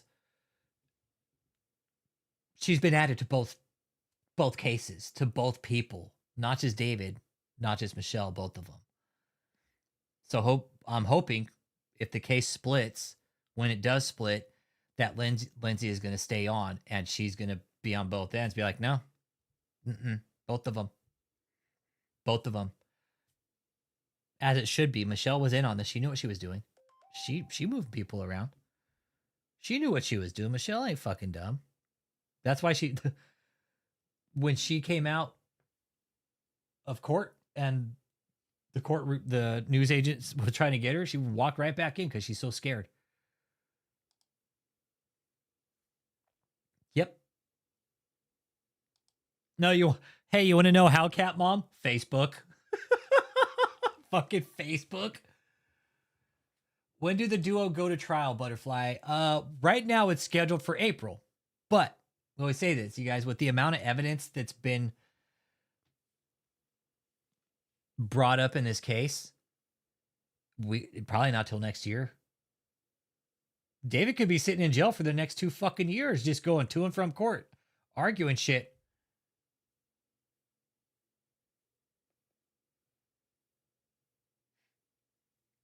She could use someone else's phone, but if she does, I'm sure they're going to find out. And again, the judge has told Michelle's son, you can either talk to your mom or the cult, but you can't have both. You can't talk to the mom and your cult, or the cult and your mom. You have one or the other. So the judge made him choose. I don't know what he chose. I hope he fucking chose his mom over the cult, but I don't see that happening. Yeah, Michelle's fucking evil, man. Michelle's fucking evil, dude. Michelle needs to serve some fucking time, honestly. She should serve time. That'll serve her, that'll fucking straighten her ass out, man. That'll straighten her ass right out. Go serve some time. Yeah. Exactly. It's going to take the feds so long to go through his phones. I mean, we're talking 12 years. Stoops, they're going back to 2013. So they're going to go back 12 years. Probably, and to current right now, they're probably still tracking phones. They're going to have hundreds of thousands of text messages. That many phones. David sending out that many messages to that many people and filtering it out. Oh my God.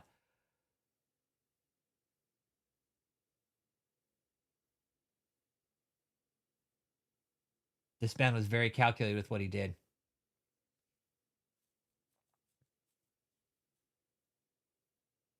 And it all started right here with this fucking deposition. Rick Frazier, what the fuck were you thinking, dude? Are you serious? Dude. Oh my God. Come on, Rick.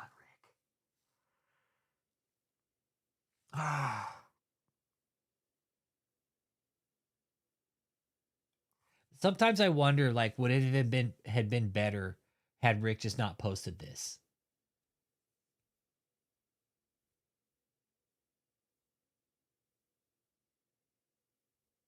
Like, what was like, what was the point of it?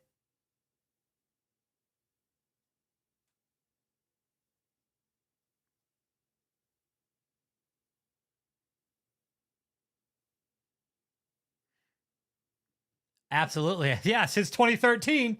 Yep, since 2013. I think about then 2013. They're going back to that far, so I'm guessing since about then. I'm thinking they had some rumblings prior to it. Hey, what up, Britt Billings?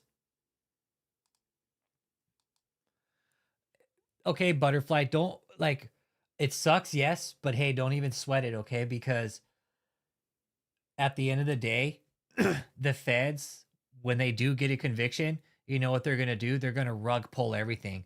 They're going to shut all the bank accounts down. They're going to take all the properties, the cars, all the assets. It will be seized by the government and they will own it. The feds are going to get fucking a fat paycheck. They're going to get a bunch of fucking gold bars. They're going to get a bunch of cars. They're going to get a bunch of properties that they're going to auction off. Maybe, Leanne. I don't know. I don't know what they were waiting for. Who knows? He amassed a lot of wealth in a short amount of time.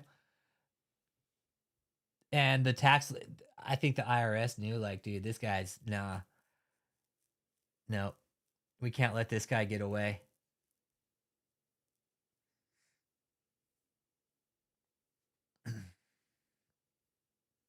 Rick did it also because he could get even more.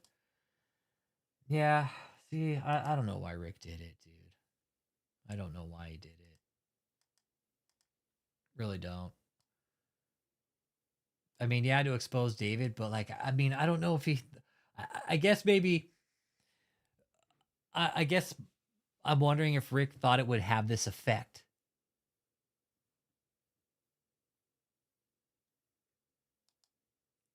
Like, why couldn't Rick do this? Why couldn't Rick do this, dude? What the fuck? Oh, man. Why couldn't Rick just do this? Seriously. That's my question. If Rick wanted to expose David, why didn't he stay hot on his ass after this?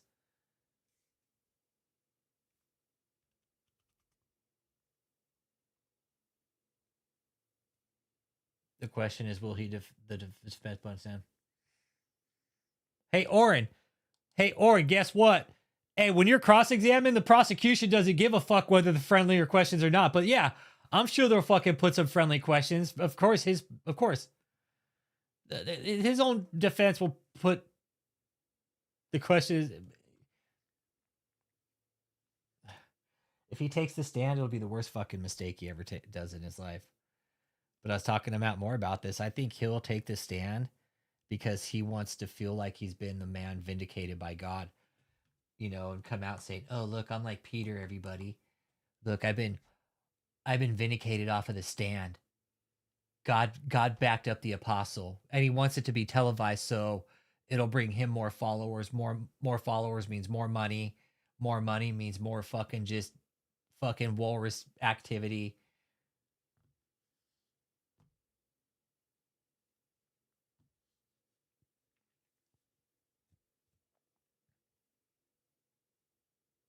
Yeah, he wants the glory for himself, Leanne. He does. He does. He wants all the glory for himself. Him and his fucking glory hole in the back of his head. Yeah.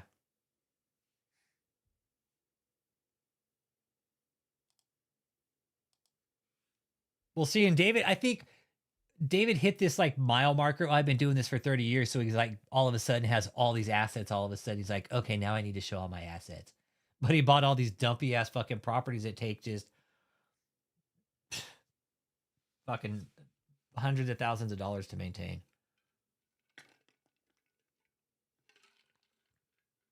Says, hey, you guys, and I know for a fact, David has informed people that, hey, if you donate to my ministry, guess what? You can come stay here on these properties with me.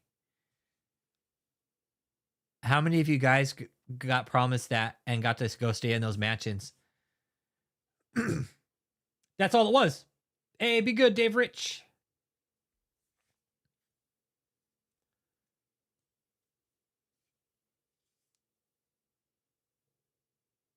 Showing off for all his hosts. Yeah, because David is a man of no substance. Like, he has to show off because he's a fucking piece of shit. Like, if you take all David's things away, like, he's just some fucking wannabe pimp.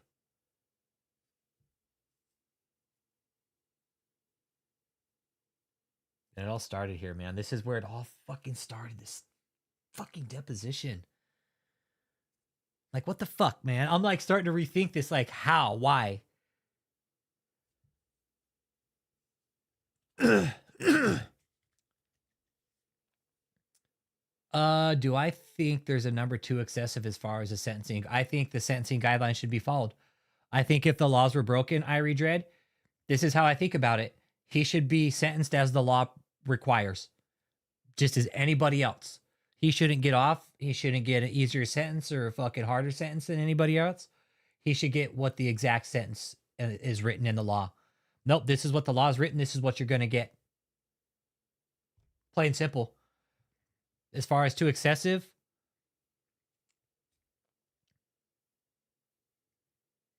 I mean, I've watched some videos, Irie Dread, where I've seen like dudes get like 1,000 years, like life plus 1,000 years. So I'm like, that's a bit excessive.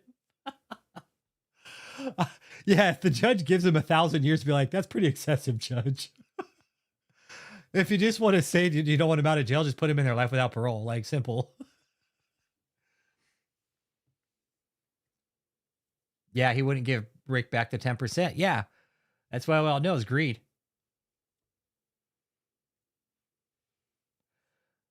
Oh, yeah. Oh, they'll rip him apart. You're right, Orin. If David gets up on the stand and starts talking about going to heaven, oh, they'll rip him apart. They'll rip through the fucking defense. The prosecution will just destroy him.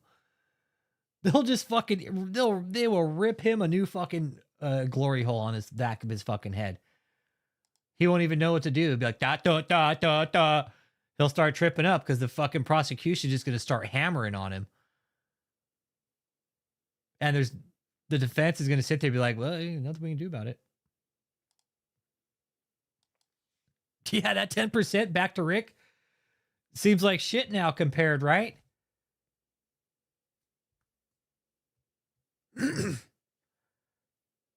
Oh, man, David would be wise not to take the stand, especially now with this human trafficking specialist coming out, man.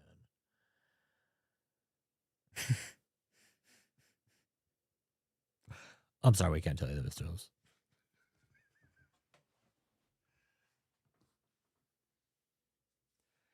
Yeah, you know, that's...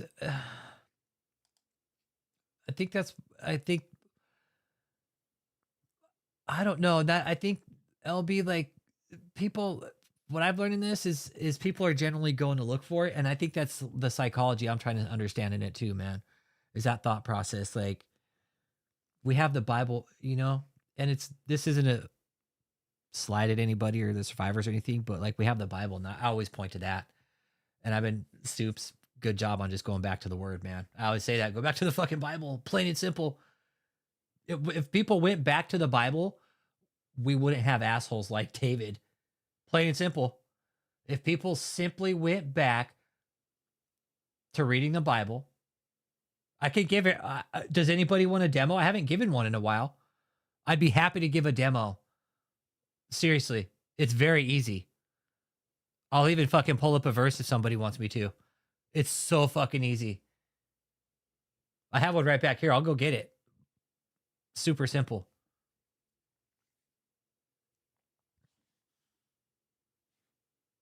Yeah, where's it at? Yeah, I got one. Yeah. It's so easy. It's very simple. You just got to open it. I mean, even now, you don't even have to open it. You could simply go to Just go to. Let's go to. I personally like the King James version. That's just me. Okay, that's just me. I know people like, oh, that guy is fake. I'm like, hey, this is just the version I fucking like. Okay, but it's so easy. It's so easy. I personally like the more fucking Shakespearean speech in it. That's just me. All right. Not saying this is what you should read, but this is just what I like to read. Okay. Do I follow it word for word? Fuck no. It's a guide. It's a guide. You shouldn't fucking beat people with it. That's for sure. I'll tell you that. If you're using religion as a fucking belt to like straighten somebody out or fucking make your kids act right, let me tell you something. It's not going to fucking work. It's only going to make them hate it worse. Okay. So don't do it. Just don't do it. Bible Gateway. Bam. There's the Bible right there. Yeah. This is, you guys, this is just my version. This is just what I like to read. I mean, you can even look, Holy Bible site. Bam. Very plain and simple.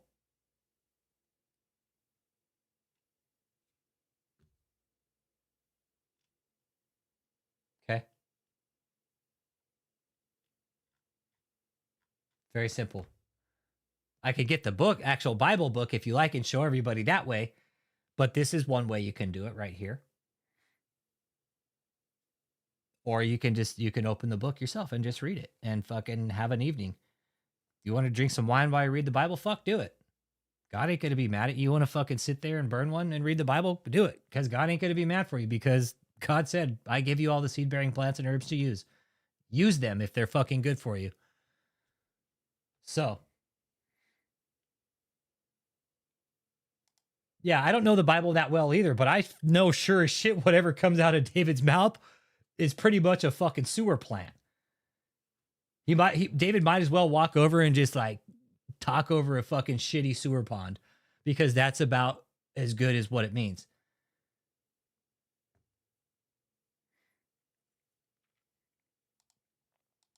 Oh yeah. Oh, how do you heal cancer and diseases, Mr. Taylor? In your online sermons, you say that you heal cancers and diseases. Okay. Or there's, what is it? The New American, was it the New American Bible or New Standard American Bible? There's a Standard American Bible. No, there's, I mean, New American Standard. There's different versions of the Bible. I mean, I've always just been a Holy Bible type of guy. That's just me. I don't go by the New American Standard Bible. Holy Bible, King James Version, cool, right on. It's got the scripture in it. If you don't like that one, cool, read another version, man. That's the best recommendation as somebody who doesn't go to church can give you. Read the fucking Bible, because that's the guideline. There's nothing beyond that that should be fucking questioned. You got the Bible? Guess what? There it is right there. It's black and fucking white. It's clear as day. When you open the pages, it's black and white. Yeah, don't read the Taylor Testament, okay? Look, the New American Standard Bible, free online, right there. Okay? It's that easy. Genesis, Exodus, look, bam, right open to Genesis, but then you start getting all these fucking ads, right? One book right there. Bam. There it is. Start from the beginning. My recommendation also, if you get lost in religion, hey, start right here. Start right back here. This would be my recommendation. Open the book, start at page 1, start reading. Right there. Start at line 1. Genesis 1, book 1, chapter 1. Verse 1. Start right there. That's what I would do. If I got fucking lost, or I got trapped up in an organization like David's and I got lost in religion, like even Cliff said, you have to start all over, guys. You have to reprogram. You have to start over. And my recommendation, start over at the Bible, man. Get a Holy Bible, bam, start there. No, he wouldn't. No, you're right. David wouldn't let his members read the Bible. No, you're dead on. That's a fact. It was all David's shitty fucking books, man. They were horrible. No, David wrote these series of books called the Face-to-Face Appearances, and they were, dude, it was horrible, dude. It was shitty. That's how he was indoctrinating people, was with his shitty fucking books. And some of the women that are still, they're like, oh, I have all of his books. Yeah, there's Bible apps, you guys. Yeah, there's Bible apps. Look, I'll show you guys. Holy Bible apps. Look, 100% free. Download the Bible app now. Look, you can do the new King James version if you want. Bam. I can't download it there, though, but. So, yeah. I mean, I'm sure you could even find, like, let's see here. Look, Holy Bible audio. Look at this right here. King James version. Let's see. You could probably go on YouTube and find every. You could probably search. Be animals and birds on the earth. 7 days from now I will send rain that will last for 40 days and nights, and I will destroy all other living creatures I have made. It's that easy right there. That's how easy it is to get to the Bible nowadays. The physical church is just a location, everybody. It's just a place for everybody to go. In my opinion, we don't need the physical location. It's just a way to fucking rack money in.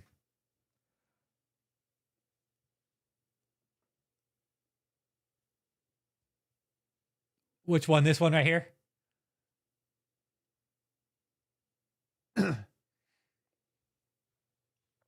So yeah, it's even this easy, everybody.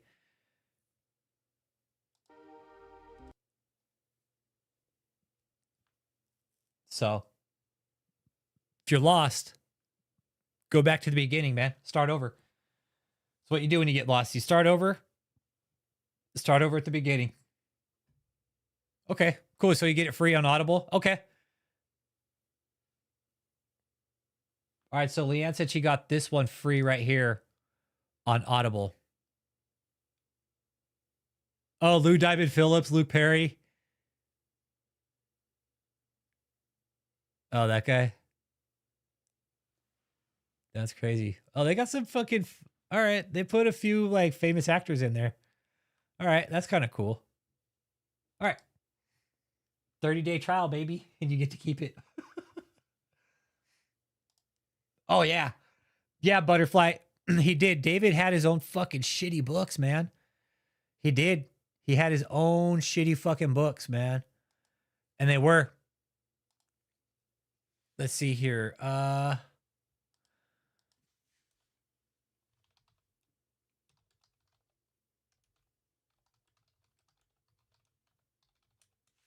take a peek here. Let's see here.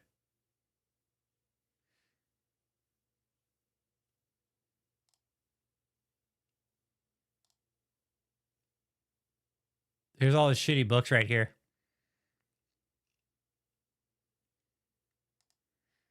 So yeah, he interpreting actions in your dreams. No, they're all ghost written. Well, some of his cult members wrote some of them, but basically what his books were.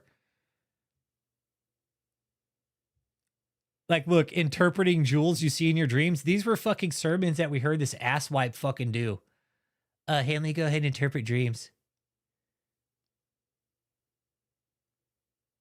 To one star review, probably from one of his dumb fucking cult members or some shit. Yeah, he was talking about dreams and fucking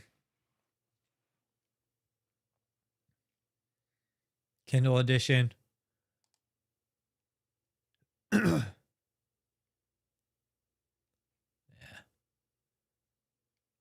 Like gemstones. Bunch of fucking bullshit. We're going to do some more book barbecues. Don't worry about that. I got some books at home that I still need to burn. No. No, I still need to burn some more books at home. Yeah, no, I like burning these shitty fucking religious books. It's a lot of fun. Give me something to do outside. But yeah, so David, he did write all these shitty fucking books. And this was part of his racket too. See, he was also selling his books and making money off that, not reporting that when he should have been, because he's making income off of that. This is how David got in trouble, is because he wasn't reporting his money. That he's all, I'm doing some human trafficking in the process too.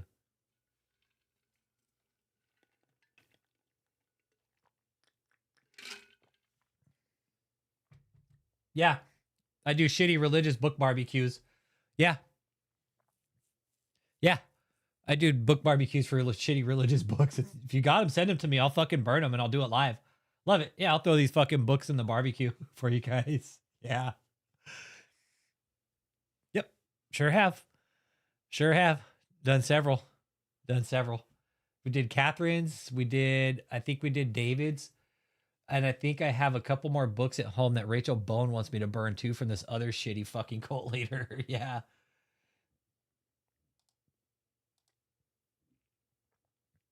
Yeah, it's kind of fun because it shows like, hey, we're not fucking scared of these assholes. Like, and this is the proof. Like Catherine Crick, same thing. Burn her fucking books. So you can't do that. You can't burn my book. That's mine.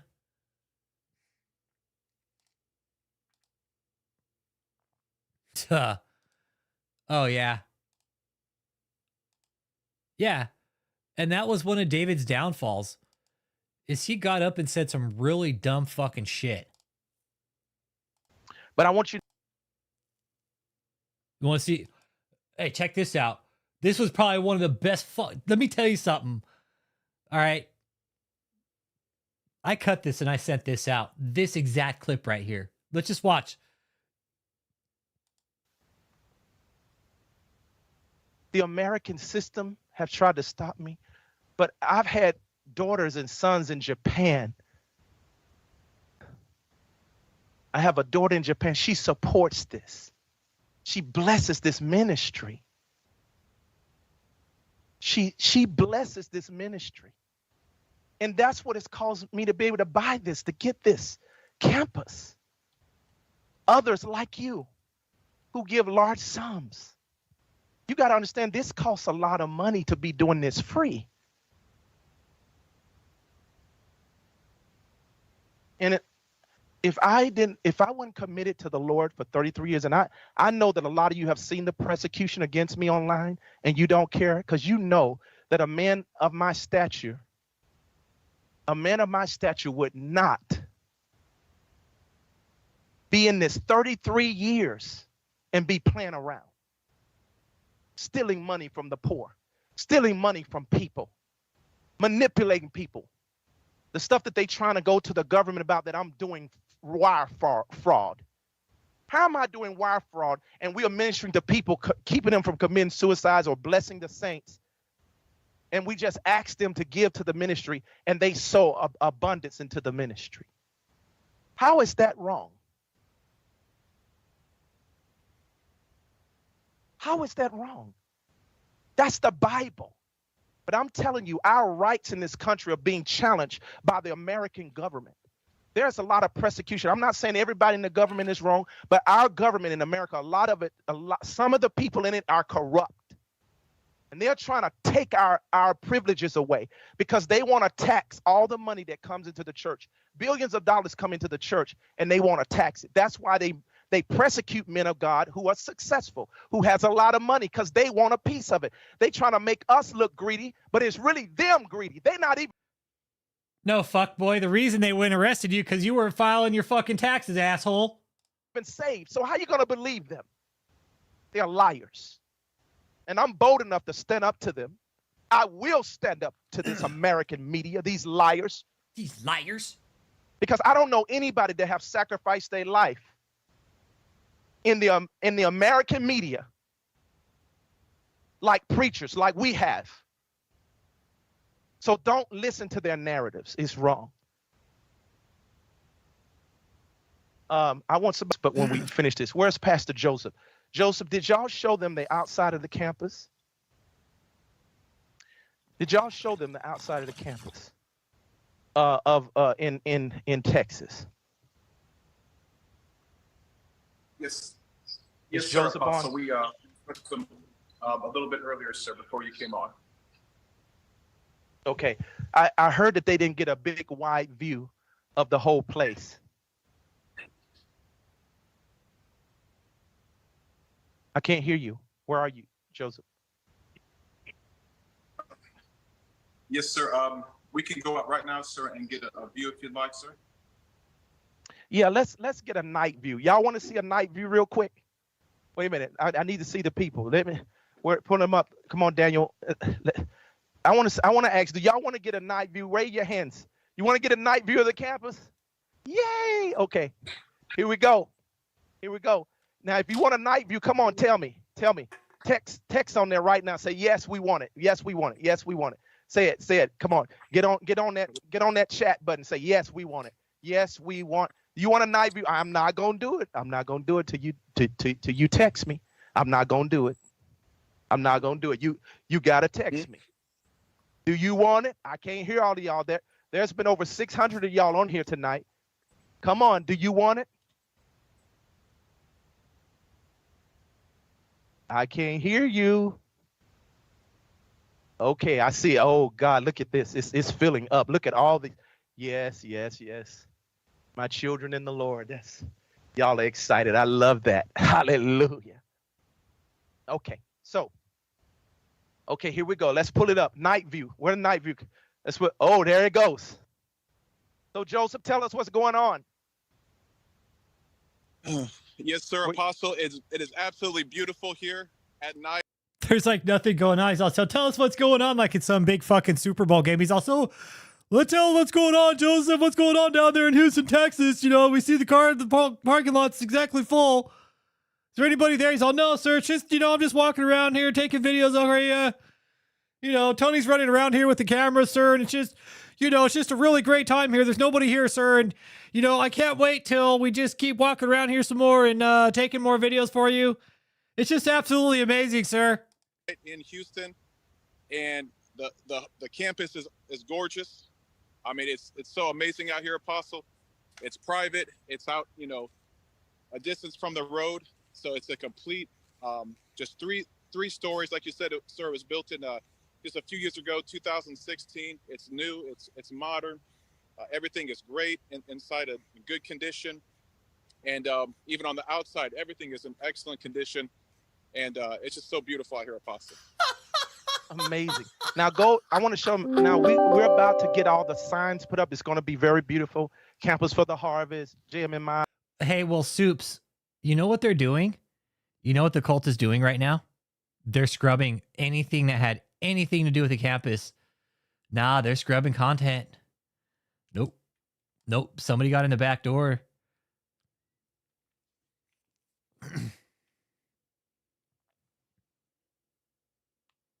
No, Soups. Nope. It didn't have a kitchen. No, it didn't have a kitchen. Did it, Soups? No, they were cooking on hot plates. Remember how we said they were cooking on hot plates or crock pots?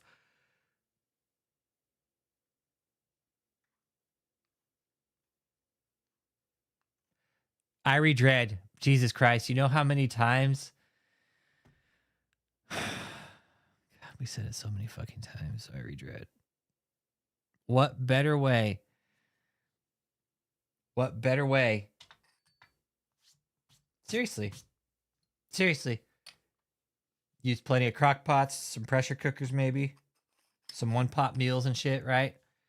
I mean, you could make some nice one-pot meals, but I mean, no kitchen. There were no hot plates. They had to cook. Yeah, everything we said we were right about.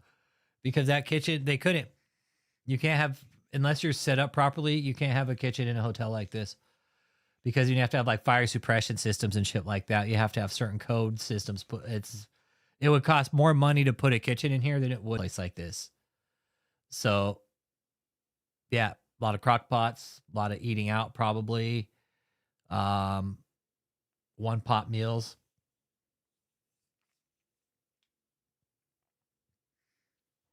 Okay, so the barbecue pit outside to cook most of the meat that we're allowed to eat.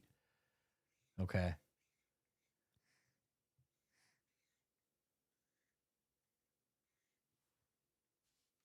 Yeah, this was, oh man, this was the whole, man, this blew the fucking lid on trafficking right here. Honestly, this blew the fucking lid off on trafficking right here. This fucking hotel. We're like, you're kidding, right? And we were watching it happening live. We're like, you gotta be fucking kidding me. It wasn't a good look for the cult at all. All nations, global, international. Then at Houston, Texas, that's one soul at a time. You're gonna see all of that in the next few weeks. But the big thing we're gonna do is put flags of all nations going down the road. Okay, Joseph, you're about to walk those legs now. You're about to get some muscles. Let's go down the street. The wonderful thing about this is it's down the street. It has a long drive that we're gonna put a bunch of flags that go all the way down. Lynn. So Lamb, go on, okay. Okay, 4519. It's Lynn. Okay. Show them. I don't think I'm gonna make you walk all the way down there, but I want to show them something. There's a long, hey, y'all remember how I said they had to install a gate? Look, they did. Long drive. Yeah, go down far enough so we can show them. There's a long drive. They put a security gate in. Well, we're gonna put 4. Look, they had to put a security gate in. And you're right, Daddy Marquez. He did put it in Guns Point. He did put it in Guns Point. Dude, and Daddy Marquez, after I found out like where he put it, it all made sense. It all made sense. I was like, there's no fucking way this guy would be doing that. Dude. Yes, I know exactly where it's at. That's the thing, Marquez. Bringing a human trafficking prosecutor onto the fucking case. Like, it's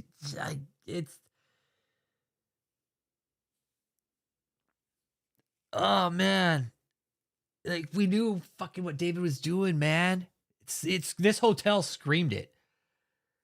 It was, and again, the front gate was a front 40 to 80 flags, maybe, going all the way down here. Well, Guns Point is the nickname for it, Lee, and it's really called Greens Point, but they call it Guns Point because it's such a bad area of Houston. Because, like, people get shot and shit there. Yeah. It's like guns. They call it Guns Point because it's like you don't go there at night type deal, right? Yep. You don't go there at night to Guns Point. Yeah, it's not a good area of Houston. Yeah, it's like you drive by it at night. You don't stop there. You keep going straight. And then David's hotel is just up a couple exits. Where's Ashley? I don't know. There's too much crime for that hotel. Yeah. David drew too much attention to this place. Isn't that wonderful? That's enough, Joseph.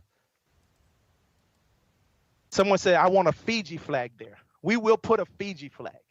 Yes, we're going to put the nations of the whole world. This is in Houston, Texas right now. And a lot of you are in Houston. My son, Marcus Ball, his church is in Houston. So we're going to put flags going all the way down. So this is a night view. And this land here is 3 acres. Now they want to sell us this land for over $1 million so we can build a worship center here. So we'll be able to build something. So we're going to also purchase that land so we need a place of worship as well. In every location we put a campus, we will build a massive size worship facility in every place. In Orlando, we're going to do the same thing in Orlando, Tampa, and you guys hear how big this fucking scam was? Like, listen to them. Oh, we're going to do this, and this. We need your help now. Texas, in California, in New York. We're going to do it just all over, everywhere. Seattle, Washington, St. Louis. Okay? Now listen to me.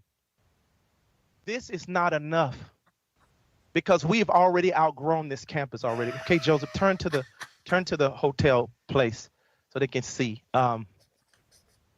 We've already outgrown this place for the size we're at right now with a few people.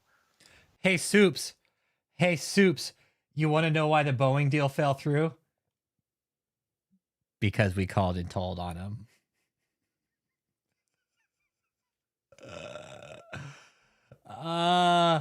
No, I talked to the HR up there. I'm dead ass serious. I am dead ass fucking serious, okay? I am not even close to lying. I called HR and I had to tell them, I was like, look, this is not, whenever I call people and tell them about these, dead serious. Dead serious. And whether or not they took my advice on it and said, no, I don't know, okay? But I did call them. Dead ass serious. When we saw them there, we're like, no fucking way. No, I'm dead serious. I called the HR and I told them, I was like, look, I don't even know if I'm in the right department, but here's what's going on. This is who I am. This is what I do. And I need to tell you about this because this is what's going to happen. I was like, look, we've been tracking these people for a while. And I was like, don't sell them this property because they're going to, you guys will end up in a court case and it won't end well. Like they're going to fuck you over. And the lady on the other end was really nice, Soups. I was like, and this isn't a prank. I was like, I'm not lying to you. I was like, they were just there touring their property, a group of them. And I was like, I know exactly who they are. I know exactly what members were there with them. And I was like, don't do it. Please, please don't. The lady's like, she's like, you're not in the right department. But she was like, I'll go ahead and get this over to our legal team right away. Thank you for this call. Have a nice day. And I was like, you too, ma'am. Thank you. Dead serious. I'm not. No, I'm dead ass serious. Fuck that. I called Boeing. Oh, yeah. The Catholic Church. Yeah. The Catholic Church. I don't know if they were actually bidding at the time when that was going down. I did call Boeing and tell them, don't do it. Please don't. I was like, look, I'm a journalist in this, and there's a whole community that's been following this cult. Don't sell them that property. Don't do it.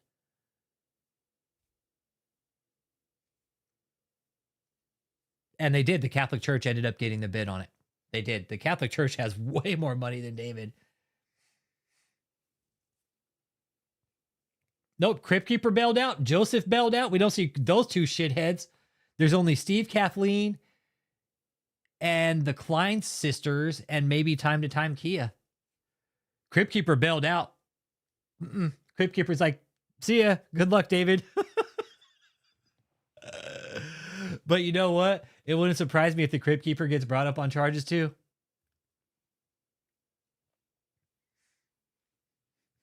Yeah, he's the Pope, right, everybody? The poise pad Pope. Pope of poise pads. Yeah. David was in North Carolina while they're streaming this. This was after he got out of the hospital. We also going to put one in Canada as well. Canada? The fuck out of here. But what I'm saying to you, it takes your support. There we go. What we just say? Hey, we're going to get all these places, but we need your money to do it. It takes your support. And you want to know, we've had to do all of this with cash because the banks have denied us. Because you're laundering fucking money. There's a racist fighting me. There's a white Caucasian racist. Y'all know I love the Caucasian culture.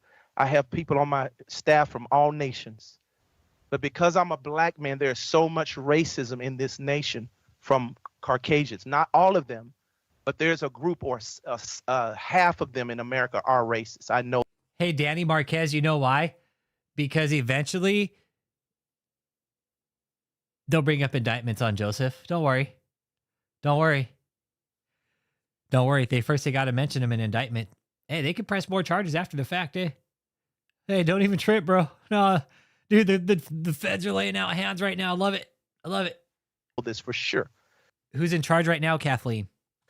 I've never experienced racism all my life until 2015. And when that started to happen, it caused, they got into the banking system, told them, even when y'all gave y'all money, they tried to stop y'all money from coming to us, saying we were frauds. I mean, it's they've been pursuing us. Like, you got to understand, they put out there that I bought all these mansions, and I want to share with you what happened. I had to buy mansions because I was buying lease houses to put the students in, or the missionaries to have somewhere to stay free. And this guy, this faggot, that's right, he's a homosexual faggot, and he's a racist. He would trail my staff and harass them, get the police to harass them. He would trail them to our address where we're leasing a house, and he would look up who they were once they got the information. He would call that person and call all the neighbors, and then next thing you know, we're getting kicked out of the house. So all our missionaries, the reason why I haven't invited everybody yet, because I wanted to fix this problem. And so you got to understand, I had to start from scratch in this area. Although my ministry is huge, this side of it costs a lot of money.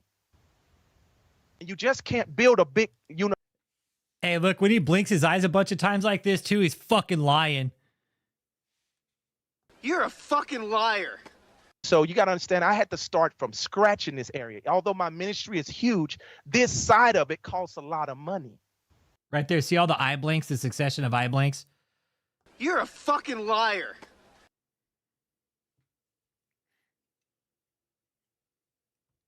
I gotten kicked out.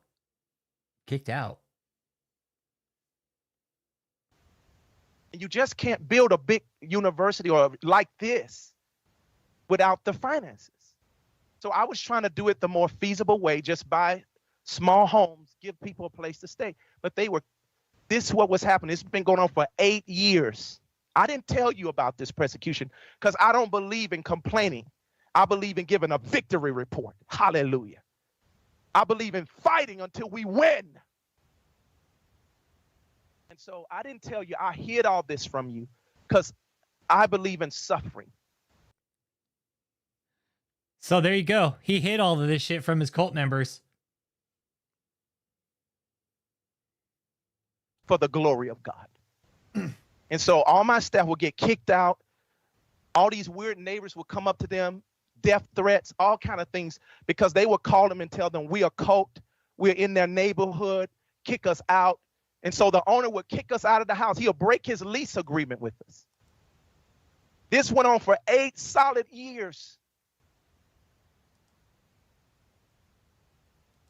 Not only that, but our taxes. I have never mixed filing my taxes 1 year for JMMI.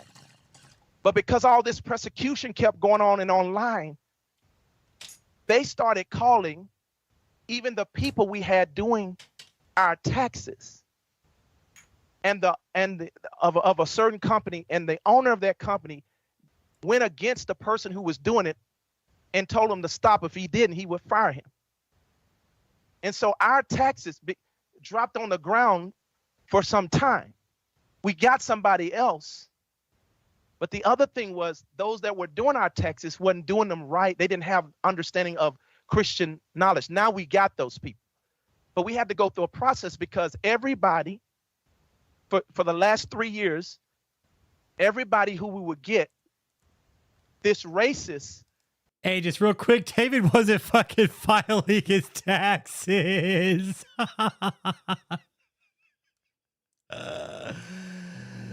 Poor David. And the title of this video, Apostle David E. Taylor explains all the problems of JMMI and KOGGC campus for the Harvest Brothel.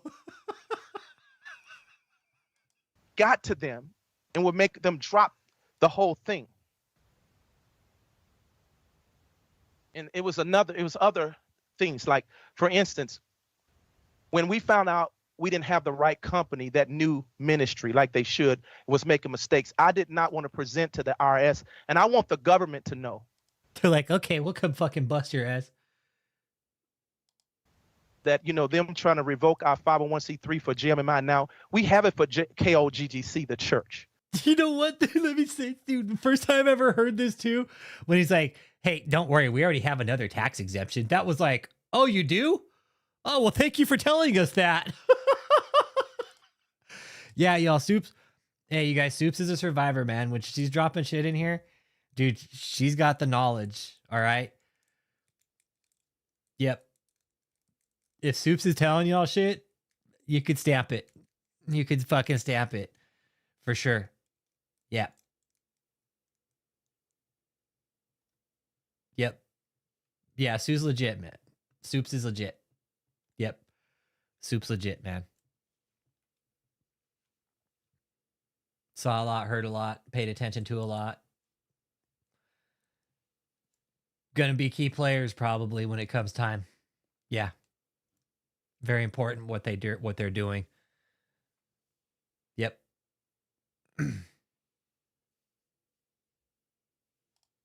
So y'all don't have nothing to worry about. You can get your tax deductible. But I'm telling that was like when he said that, he's like, hey, fuck you, IRS. Don't worry, I already have another tax exemption. You guys didn't even know that.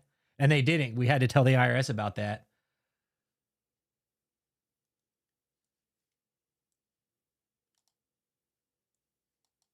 Yeah, but you guys saw what and heard. You guys saw and heard those soups. you what's happened. It ain't that we don't like filing our taxes, because I never miss up until that point. Never. But I wanted it to be done with integrity. When I found out this company we had didn't know really what they were doing fully, we got somebody else. So I just then through COVID, all kind of stuff happened. And so we went through this to where, you know, the government thought in JMMI, we just wasn't even filing our 990s anymore. But that ain't true. I wanted to do it with integrity. And he did. He stopped filing his 990s. I wanted to find the right company. So let me go and file H&R Block, everybody. And then through the prosecution, they was just dropping us. So, you know, I had to figure out a way, or through the prosecution, it was just one person just quit. You know, during COVID, a lot of people were quitting their jobs. So they're in the middle of doing our thing and they just quit. But I want you to know your finances is secure, because when you give, you can still get a tax write-off. But I'm just telling you the warfare, even them trying to make it look like we ain't filing our taxes. That's not true. We want to do it right. I'm not going to lie. I've never lied to the government. My dad used to have his own income tax business. His own income tax business. So I know what it means when Jesus said, pay to Caesar what belonged to Caesar's and pay to God what belonged to him. I have never cheated the government. I have never tried to. And I want the IRS to hear that, because they hear all this other junk out here against me, and these people filing fraud reports and even. That was us right there, filing these fraud reports that I'm committing wire fraud. To him. I have never cheated the government. I have never tried to. And I want the IRS to hear that, because they hear all this other junk out here against me, and these people filing fraud reports and evil things. I want you to know the truth from my lips, what is taking place. We have a racist that has been pursuing us, and I'm going to show you. I'm going to show you a clip real quick about the prosecution before we go into the lake. I got 2 more properties to show you. But before that happens, you need to hear the persecution that has happened. You need to understand what's taking place. The great persecution I've had to go through, and they've been trying to affect our money. But this is the thing. When they got us kicked out of every place, God was so good. God was so good. I want you to hear this. God was so good that he put it on your heart during COVID to just start giving large sums of money. You didn't even know why, but you just started giving, and our finances went up. And so now, instead of getting kicked out, I had to buy mansions that had enough space for the people until we could build to this point to buy a campus. You see how I built the money? We didn't have all the money at first, but I did wise investments with buying houses for the students. That now the bank started looking at us favorably and said, wow, they have a lot of finances and assets. There's no way they can run away with our money, like people saying.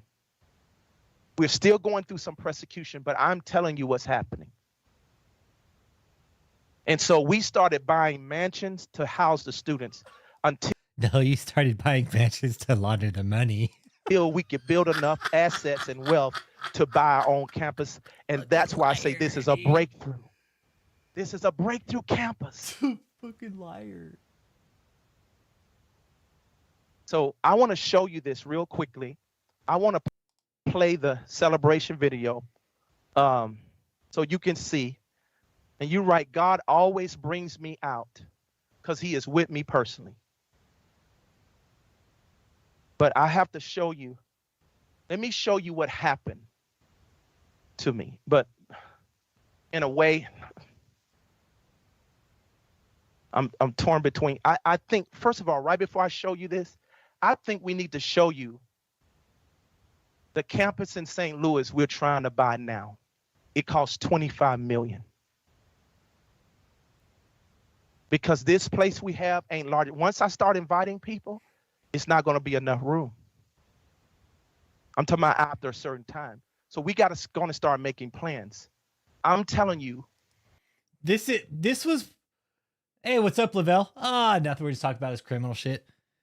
This is Soups. If you're still here, this is how this was where one of the parts. This was after David got out of the hospital. This is after David got out of the hospital. Like, one of the things I noticed on him was just how fucking wide his arms were. His arms were fucking huge. Like, he was retaining a lot of water weight. You could tell.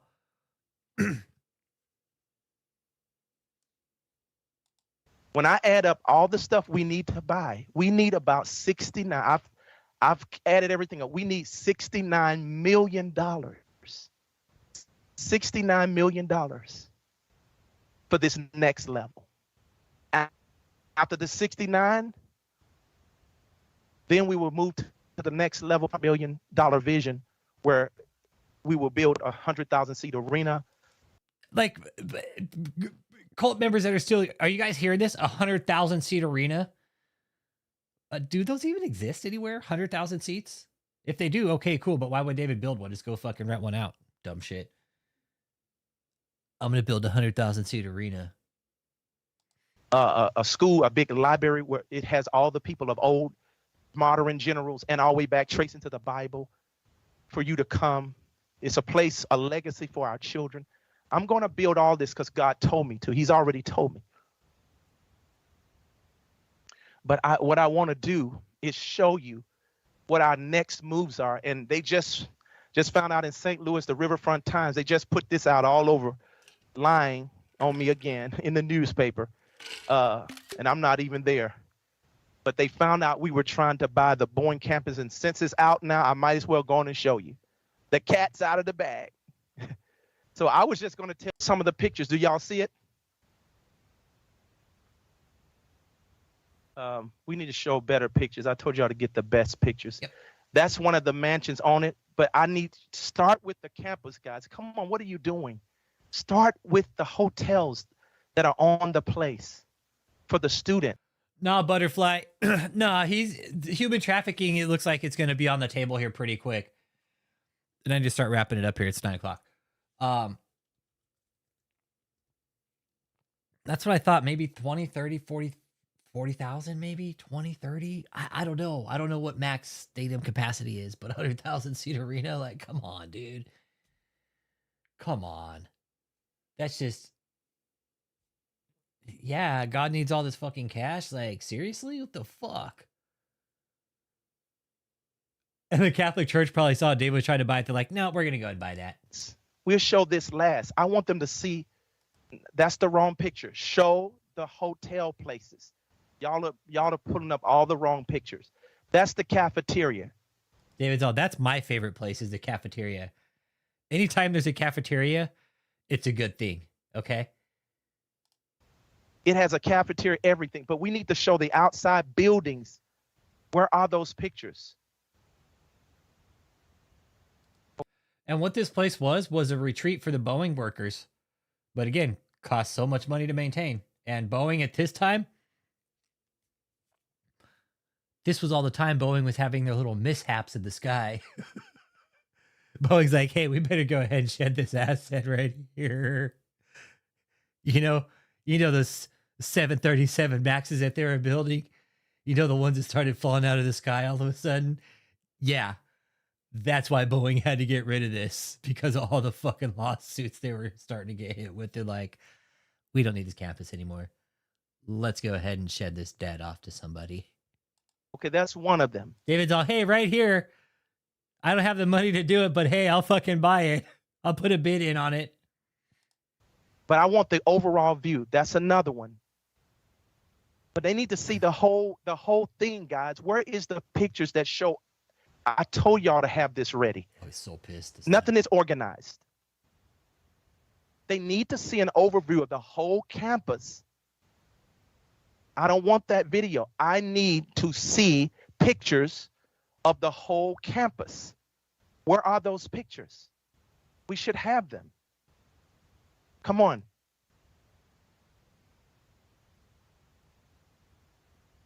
Y'all must learn how to do ministry professionally. That is on organization. When you're trying to explain to people a vision, you don't start with something that don't make sense. Start with the overview so we can... David, your whole fucking life and your hairline don't make sense. Give them an understanding. Yeah, no wonder they're making all these mistakes. They're fucking hungry and tired. They're like, fuck, I'm hungry, man. I'm just tired. All they're thinking about is food and sleep, David. How big this is. This is on 284 acres, Saints, and it has hotels on it for the students to stay. It's bigger than Houston.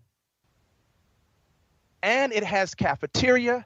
It has everything. Living quarters. It has classrooms. Come on, Michelle, please get on this. Hurry up. Get them to get me the right pictures. There are pictures that show the overview of all the buildings together. That one they showed was horrible. It was like in the winter. They need to see beautiful pictures of this place. It's a gorgeous place. Get me the right pictures, Y'all not Michelle. doing justice by showing the wrong pictures. I am so sorry. But see, this is what I'm talking about, training. When you have people who just come from everywhere and they don't know ministry, they got to be trained to do things with wisdom, to do things professionally.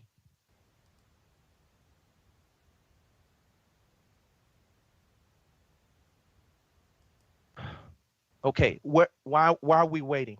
What is so long? What's taking so long? All right, Pastor Joseph, what do you think about these things we're saying here? Isn't this amazing?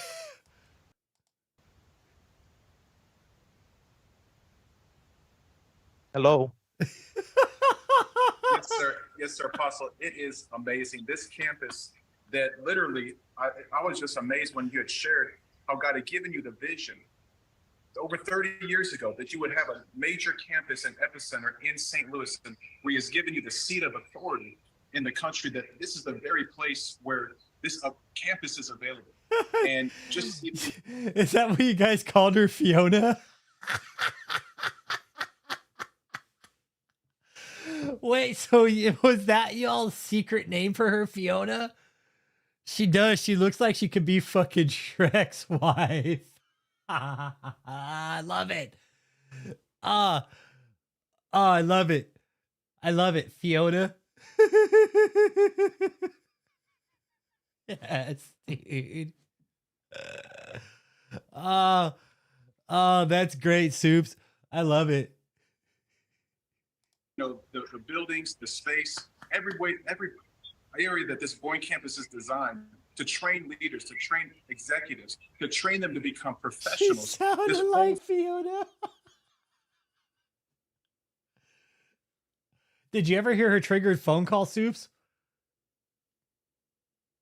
She does. Now you think about, don't call him David. She does. She sounded like fucking Fiona. Don't call him David. Don't call him David. Don't call him David. Don't call him David. Scotty doesn't know that Fiona had me. Did it in his bathroom. Oh, man. Don't call him David. Don't call him David. Don't call him David.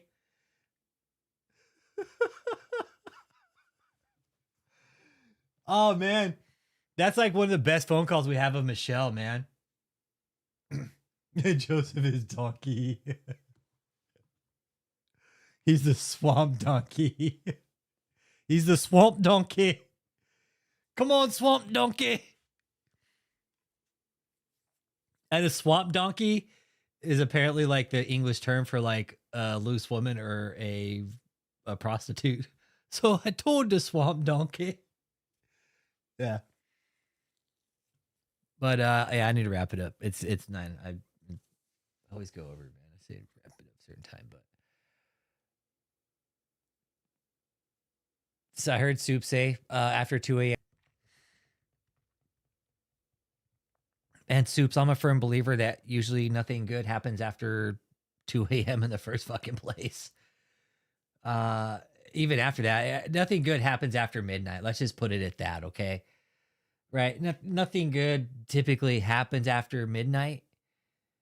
And what I heard Sue put in the chat, or saw Sue put in the chat earlier, that it was pretty typical that there was activity after 2 a.m.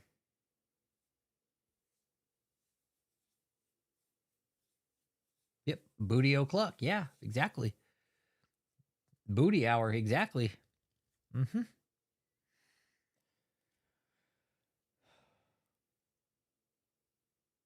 Yeah. I don't know. You know what I regret? I don't know. If I'm thinking if anything was happening, it was happening all on the top floor. That's what I think. If any of the activity was taking place, it was all on the top floor. That's what I think. If it's being done, it was on the top floor. Whether or not it was being monitored, I don't know. But I don't know, man. Whatever was taking place, it wasn't good there. I know that for sure. My sources told me there was some shady shit going on there, and I fucking 100% believe it. Because you don't move a church into a hotel like that and lock it down. Sorry. You don't do that. And I knew the whole front gate. Something wasn't right about the front gate. The source told me that front gate was a fucking front. That there was a back gate. There's a back gate. Or a tradesman entrance, okay? The side gate, the back gate. Come in from the back or the side, right? Tradesman entrance. It's for the tradesmen.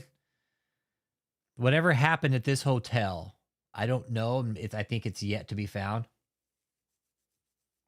But this was a criminal enterprise, you guys. This whole operation, when the feds unfuck it, they're going to realize that there's more like this and that there's more work to be done. And I hope they do the work. And I'm going to say this in closing. It's going to be up to us in the end, you guys, to police these fuckers up. It really is. You guys, David is our neighbor. I don't give a fuck how you put it. Like, he's may not live physically next to us, but you guys, these are our own citizens of our country. And the IRS is allowing them to get out of hand. We have to bring them to the IRS's attention so the IRS can put the proper eyes on them. Okay? We have to police these assholes up. They've honestly left it up to us to police this bullshit up. Right? But it's okay. We'll do it. Yeah, report them. Just report them. Fuck, it's simple. Form 13909, that's all you need. Form 13909, that's all you need. Fucking write up a letter, tell them what you know, and that's that. Report them. You don't got to do much else. So what happened with David? And the reports to the IRS, they worked because the IRS for a long time was getting reports every fucking day from me and telling them, do your fucking job. Do your fucking job. Do your fucking job. Here's the information. Go do your fucking job. These guys are like, fuck, is this guy ever going to stop emailing me? Fuck. What if it was like going to the same email, like to the same person all the time? But yeah, just reporting me, guys. It really is. It's up to us. If you think it's human trafficking's going on, fucking report it. Because that's what we did with David. We reported David to these people, to the human trafficking hotline. Well, hey, go figure. Hey, Leanne. Hey.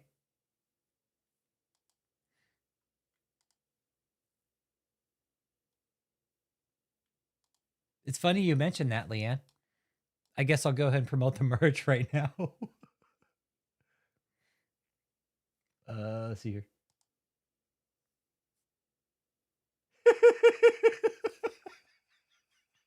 It's funny you mentioned that. I thank you for mentioning the merch. Thank you. Thank you very much. Because I really haven't. I haven't promoted much of the merch lately.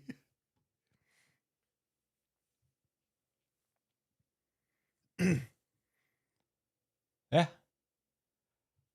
I think I need to brush up on some of them.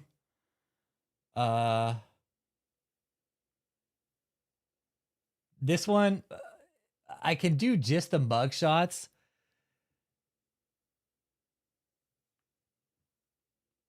Yeah, here's the merch store right here.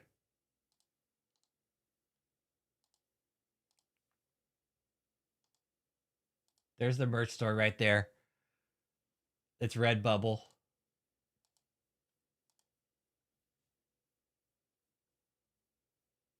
Okay, there you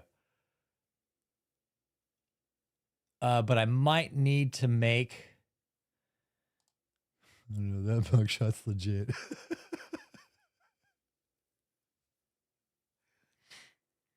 I want to do something. I know, can you make his hair clown red and shit, Uncle Jake? If you can make his hair clown red, I for sure can make it. There you go. There's your mugshot. I need to redo that one and fix the edges and borders. So let me redo that one. But yeah, let me fix that up and that way I can. I know. I got busted and all I got was his mug. This is all I got out of this. I get a free spin too. Oh, look, everybody.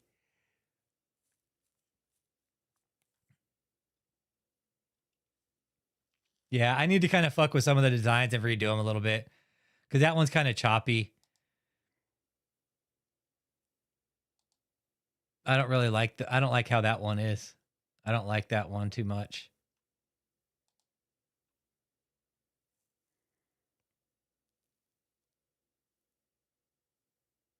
Like there's some good ones though. Like Axe Michelle, like yeah. Fluff up the hair. I like this one. L. Ron Taylor.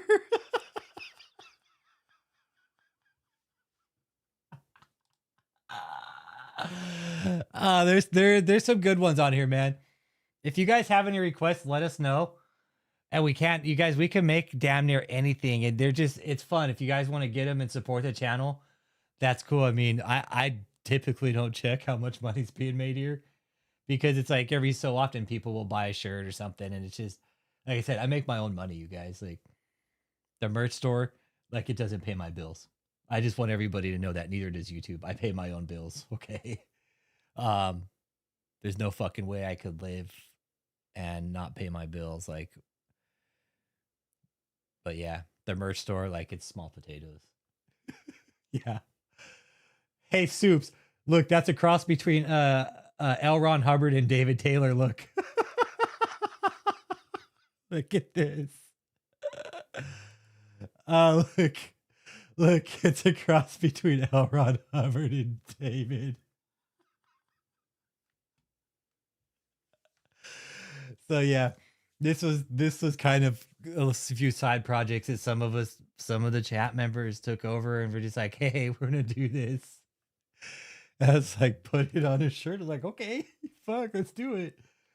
So as you can see, this really was a group effort. Uncle Jake does it. We'll bring it into Canva, do some edits on it.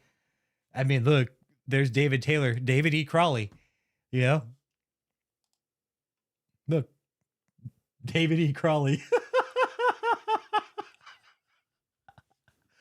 I think the homie Bill Cosby ASMR made this one. There's some rockers on here, man. There's some rockers, man. Yeah.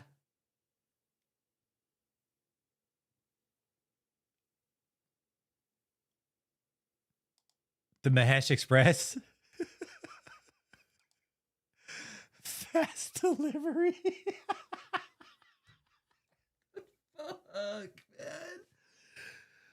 Okay, I gotta go. I gotta go. Y'all have a good evening, man. Check out the Redbubble store. You're gonna laugh. Have a good evening. I gotta go. I got work in the morning, man. It's been great. But yes, this is a criminal enterprise. And if anybody's got any questions about it, man, and you don't want to talk here in the chat, you want to talk offline about it, hit me up. Would love to talk to you about it. If you want to collab, I'll collab with people, but you're not going to get my sources, okay? Just don't ask for sources if you want to collab. I won't give you that. I swear to God, I won't, okay? And don't come scrounging for the sources here, okay? And trying to scrounge them out of the fucking chat because I will be extremely fucking pissed. All right?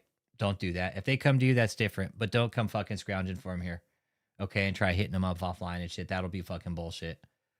Okay? Don't do that. Don't do that. Okay, we've worked too hard to earn the trust because that's what it's taken to get the survivors to come here and be open with us, right? We've had to show them trust, open our colors to them and let them know like, hey, this is us. This is who we are. So let's give them the respect while they're here in the chat with us. And if anybody survivors, if there's any members out there that are ready to get out, let me tell you something. I'll put you in touch with any of the survivors that are here on the backside, and they're ready to help you guys. Okay? They won't ask you any questions. Quite the opposite. They're going to fucking greet you with open arms. Swear to God, they will. Quite the opposite. So, numbers at the bottom. Questions, comments, concerns, leave them in the comment section. Soups.